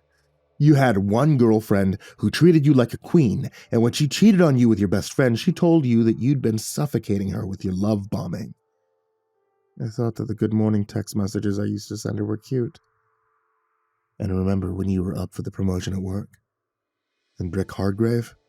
The guy you'd taken under your wing stole your idea, got your promotion, then laid you off. Paul frowned. And what about your own sister cutting you out of her father's will after he passed away? Jean got the house, the savings, even Mr. Biscuit, the cat you took care of when your dad was sick. What'd you get? His model train set. It wasn't fair, was it? No. And then this happened. He gestured out the window. World leaders started saber-rattling. The doomsday clock hit midnight. None of it was your fault. It's not anybody's fault, except those selfish assholes who run things.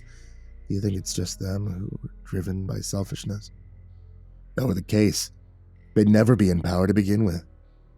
I came here when I thought the world was going to end, and I figured when it happens, I could at least be around people helping each other. Something to give me hope for the memory of humanity. But did you notice when you got here how empty the place was? Paul remembered once again he hadn't run into a single nurse or doctor since he had arrived. They all went home, said the hologram. Even the ones who worked here in the children's wing.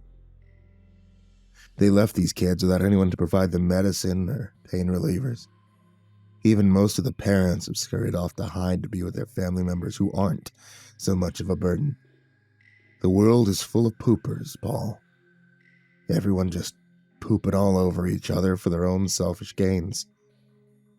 Wow, said Paul. The hologram continued.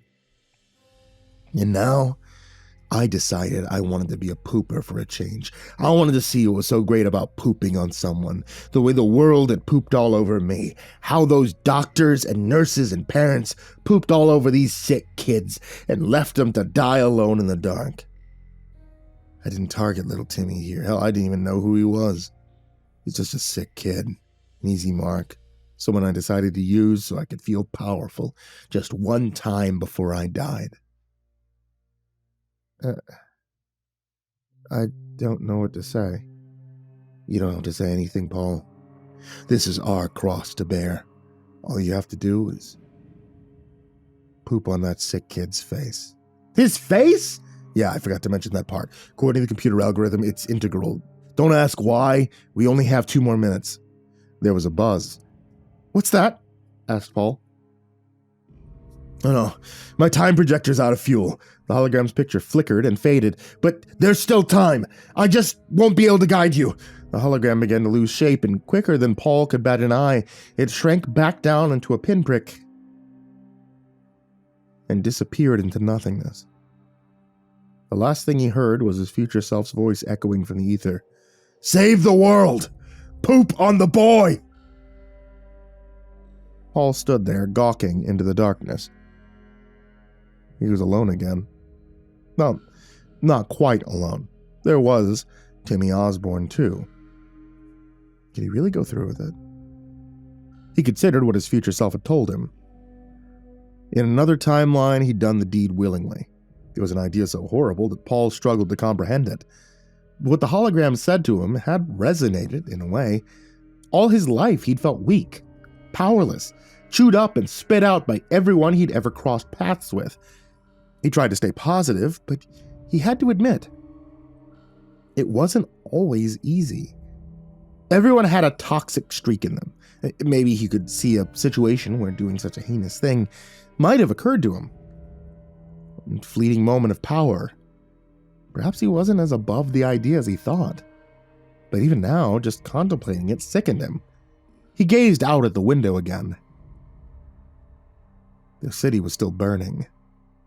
Flashes lit up the skyline.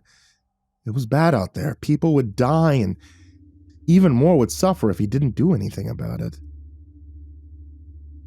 It was strange to have this responsibility on his shoulders. Billions of lives resting on the choices he made. An odd feeling of power surged through him with that thought. Maybe he didn't need to look at the disgusting aspect of this. Maybe he just needed to think of the good he'd be bringing. When the future version of him had pooped on the child, he'd done it to satisfy his own ego. But Paul didn't have to think about it that way. He could consider this a selfless act. Pooping on the child wasn't about making himself feel better. It was about saving the lives of others. He thought he could live with himself as long as he had that knowledge. An alarm on his watch chimed. His eyes darted to his wrist. There was 1 minute left. His heart thundered. It was now or never. Shit, he said. Paul pulled the privacy curtain open and unfastened his pants. He made his decision. He'd only do this as quickly as possible and get out of there. He climbed clumsily onto the bed and pulled his pants down to his ankles, squatting over the boy's face. Then he began to push. The voice of a child rose up behind him. "Am I in heaven?" asked Timmy. "Oh, Jesus," said Paul. "Is that a tunnel?" said the boy. "Mommy said if I see the tunnel, I should follow the light. But I don't see a light." "There's no light, kid," said Paul. He pushed a little harder. "Keep your eyes and mouth closed." He could feel the pressure in his bowels relax as he pushed. "I'm so sorry," he groaned, as he felt the first of the mass that he had been working its way through his intestines breach his rectum. It was a big one, so big in fact that he was sure that if he had used a toilet, he would have needed to flush twice. Still hadn't come all the way out when he looked over to the door and felt his mouth go dry. There was a family standing there. A mom, another child, probably just a year or two older than Timmy, pointing a camera phone at him, and a very large, very angry-looking father. The man's face was beet red. Paul could see his fists bunched up so tight veins were bulging from his forearms. "What the fuck are you doing to my kid?" he screamed. Paul pinched off the last of his loaf and held his hands out. "Wait, it's not what it looks like," he said. "My baby!" screamed the mother. The man pushed his other son to the side and stormed towards the bed. He crossed the room in 2 strides. Paul hadn't even found the time to pull his pants up over his ass before the father had grabbed him by his collar and hurled him off the bed and into the wall. Pain lit up his back when he hit the ground. He tried to stand up but failed. When he looked back to the father, he could see the man was already making a beeline straight for him. "I'm gonna kill you!" he screamed. The man mounted Paul and wrapped his hand around his throat. The other boy, presumably Timmy's brother, had come over to get a better angle with his camera. The pissed-off father then raised a fist, and Paul realized that the pain he was about to experience would probably rival any nuclear blast. The man's fist came down on him. Agony exploded on the right side of Paul's face, centered around his eye. A second fist came down, and he was pretty sure he was only seeing through one eye now. There was a third and a fourth fist, and by the time the fifth one connected in the same place, Paul felt his head begin to spin. There was chaos throughout the room. The mother was shrieking, the boy laughing, and the father was screaming so many expletives, Paul wasn't sure if he was speaking English anymore. Black spots were forming in his vision. He gasped for air but was fading fast. The last thing he saw was the security guard he'd met in the hallway earlier rush over to the man. "It's not worth it," the guard screamed as he pulled on the father's arm. "Not like this!" The world went black. When the world returned, it did so not all at the same time. First there was a light overhead, then the familiar sound of hospital equipment filled his ears. Lastly, he noticed a concerned nurse standing over him. She turned away and hurried out of the room when she saw he was awake, as if their eyes meeting could somehow infect her with a terrible virus. His quarantine wouldn't last long, though, because a moment later a policeman entered. A sudden pulse of pain throbbed through his face. He grabbed his bandaged head. "My eye is killing me," he whined. The cop shrugged and, with a mouthful of donuts, said, "Probably because that dude punched it out. Docs are keeping it ajar. They'll release it to you when you're discharged." Paul threw his head back into his pillow. "Guess I was destined to lose it whether the butterfly flapped its wings or not," he groaned. The cop frowned. "The hell does that mean?" He took another bite from his donut. Paul tried to sit up and realized he couldn't. Not because of the pain coursing through his skull, but he was handcuffed to the hospital bed. He was just noticing the sun was up. It was daytime. He glanced at the police officer, who was eating a donut, and then found the clock in the room. It read 4 p.m. "Is that time right?" asked Paul. Cop checked his watch and then looked back at him. "Looks like about 3 minutes slow." So it worked, cheered Paul. He tried to throw his arms up in joy, but was quickly thwarted by the cuffs. "What worked?" asked the cop. "It saved the world," said Paul. "I don't know about saving it," replied the cop, "when everyone in the world thinks you're a grade A piece of shit." "What do you mean?" asked Paul. The cop grabbed the remote off the side table and turned on the television. He flipped the channel, scrolling past a soccer game and the movie Murder Dome, until he got to a news station. On the screen, a man with a somber expression was speaking into the camera. The picture of Paul's face popped up beside him. "Hey, that's me," said Paul. "The incident was recorded last evening by the victim's family after walking in on the perpetrator committing the disgraceful deed," droned the reporter. "As of now, there is no known reason why the man who is quickly becoming known worldwide as Poo Poo Paul chose the sick child as his victim. What you are about to see is shocking. If you are squeamish, please look away." Paul grimaced. "Poo Poo Paul?" The clip of what Paul did to Timmy Osborne played in its entirety. He found that having lived through it just made the whole thing harder to watch. When the clip was over, the newsman returned to the screen. "People are calling it the single nastiest thing a human being has ever done. The incident went viral last night when cities around the world were rioting due to political unrest. Collective shock from viewing it was said to be so great that the rioting simmered only 15 minutes after the video was uploaded." "So, like, the rioters watched the video and they went home?" asked Paul. "A recent poll taken has ranked Poo Poo Paul alongside Adolf Hitler and Jeffrey Epstein as one of the most despicable human beings in history." "Oh, come on!" World leaders on both sides of international conflicts came together to condemn Paul Bradley for his heinous act. The president of Russia tweeted, quote, "Poo Poo Paul's depravity transcends international squabbles over shipping lines and rare earth minerals. Russia has agreed to speak with NATO officials about working together to prevent this type of behavior and build a better tomorrow." North Korea put out a statement saying, quote, "The supreme leader of the world's most democratic republic, North Korea, has decreed that Poo Poo Paul will henceforth be banned from ever stepping foot on our soil.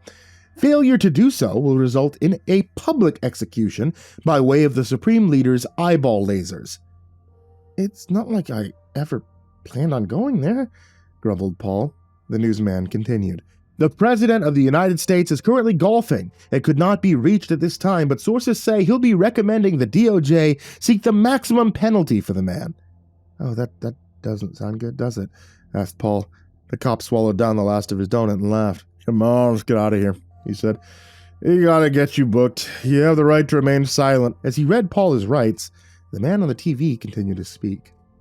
The world mourns the tragic passing of Timmy Osborne, who sadly passed away this morning. An international holiday has been set as a day of remembrance to commemorate the child. Suggestions are being worked out as to how to honor his legacy. Proposals include wearing a ribbon, donating to cancer research, and perhaps most popular, wiping their butts with toilet paper featuring a portrait of Poo Poo Paul. Companies have already begun taking pre-orders for the special toilet paper and have reported a 10,000% increase in sales since their announcement. You've gotta be kidding me! The officer helped him out of his bed and into a wheelchair, then quickly handcuffed his wrists together again.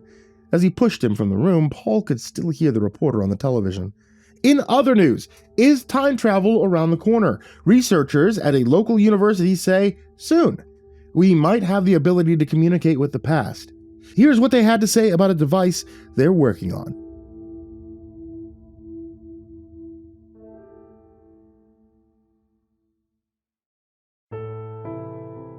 Hey there kids, it's me, MrCreepyPasta, and before we say goodnight, I just wanted to say thank you so much for watching tonight's video, or for listening to tonight's episode of the podcast, if you were listening to the podcast on Spotify or wherever you get podcasts, or if you're watching the video on YouTube, which is the only place where I post videos. I really appreciate it, you guys, and I'd appreciate if you hit that thumbs up, you hit the subscribe button, and you hit the bell thing next to the subscribe button.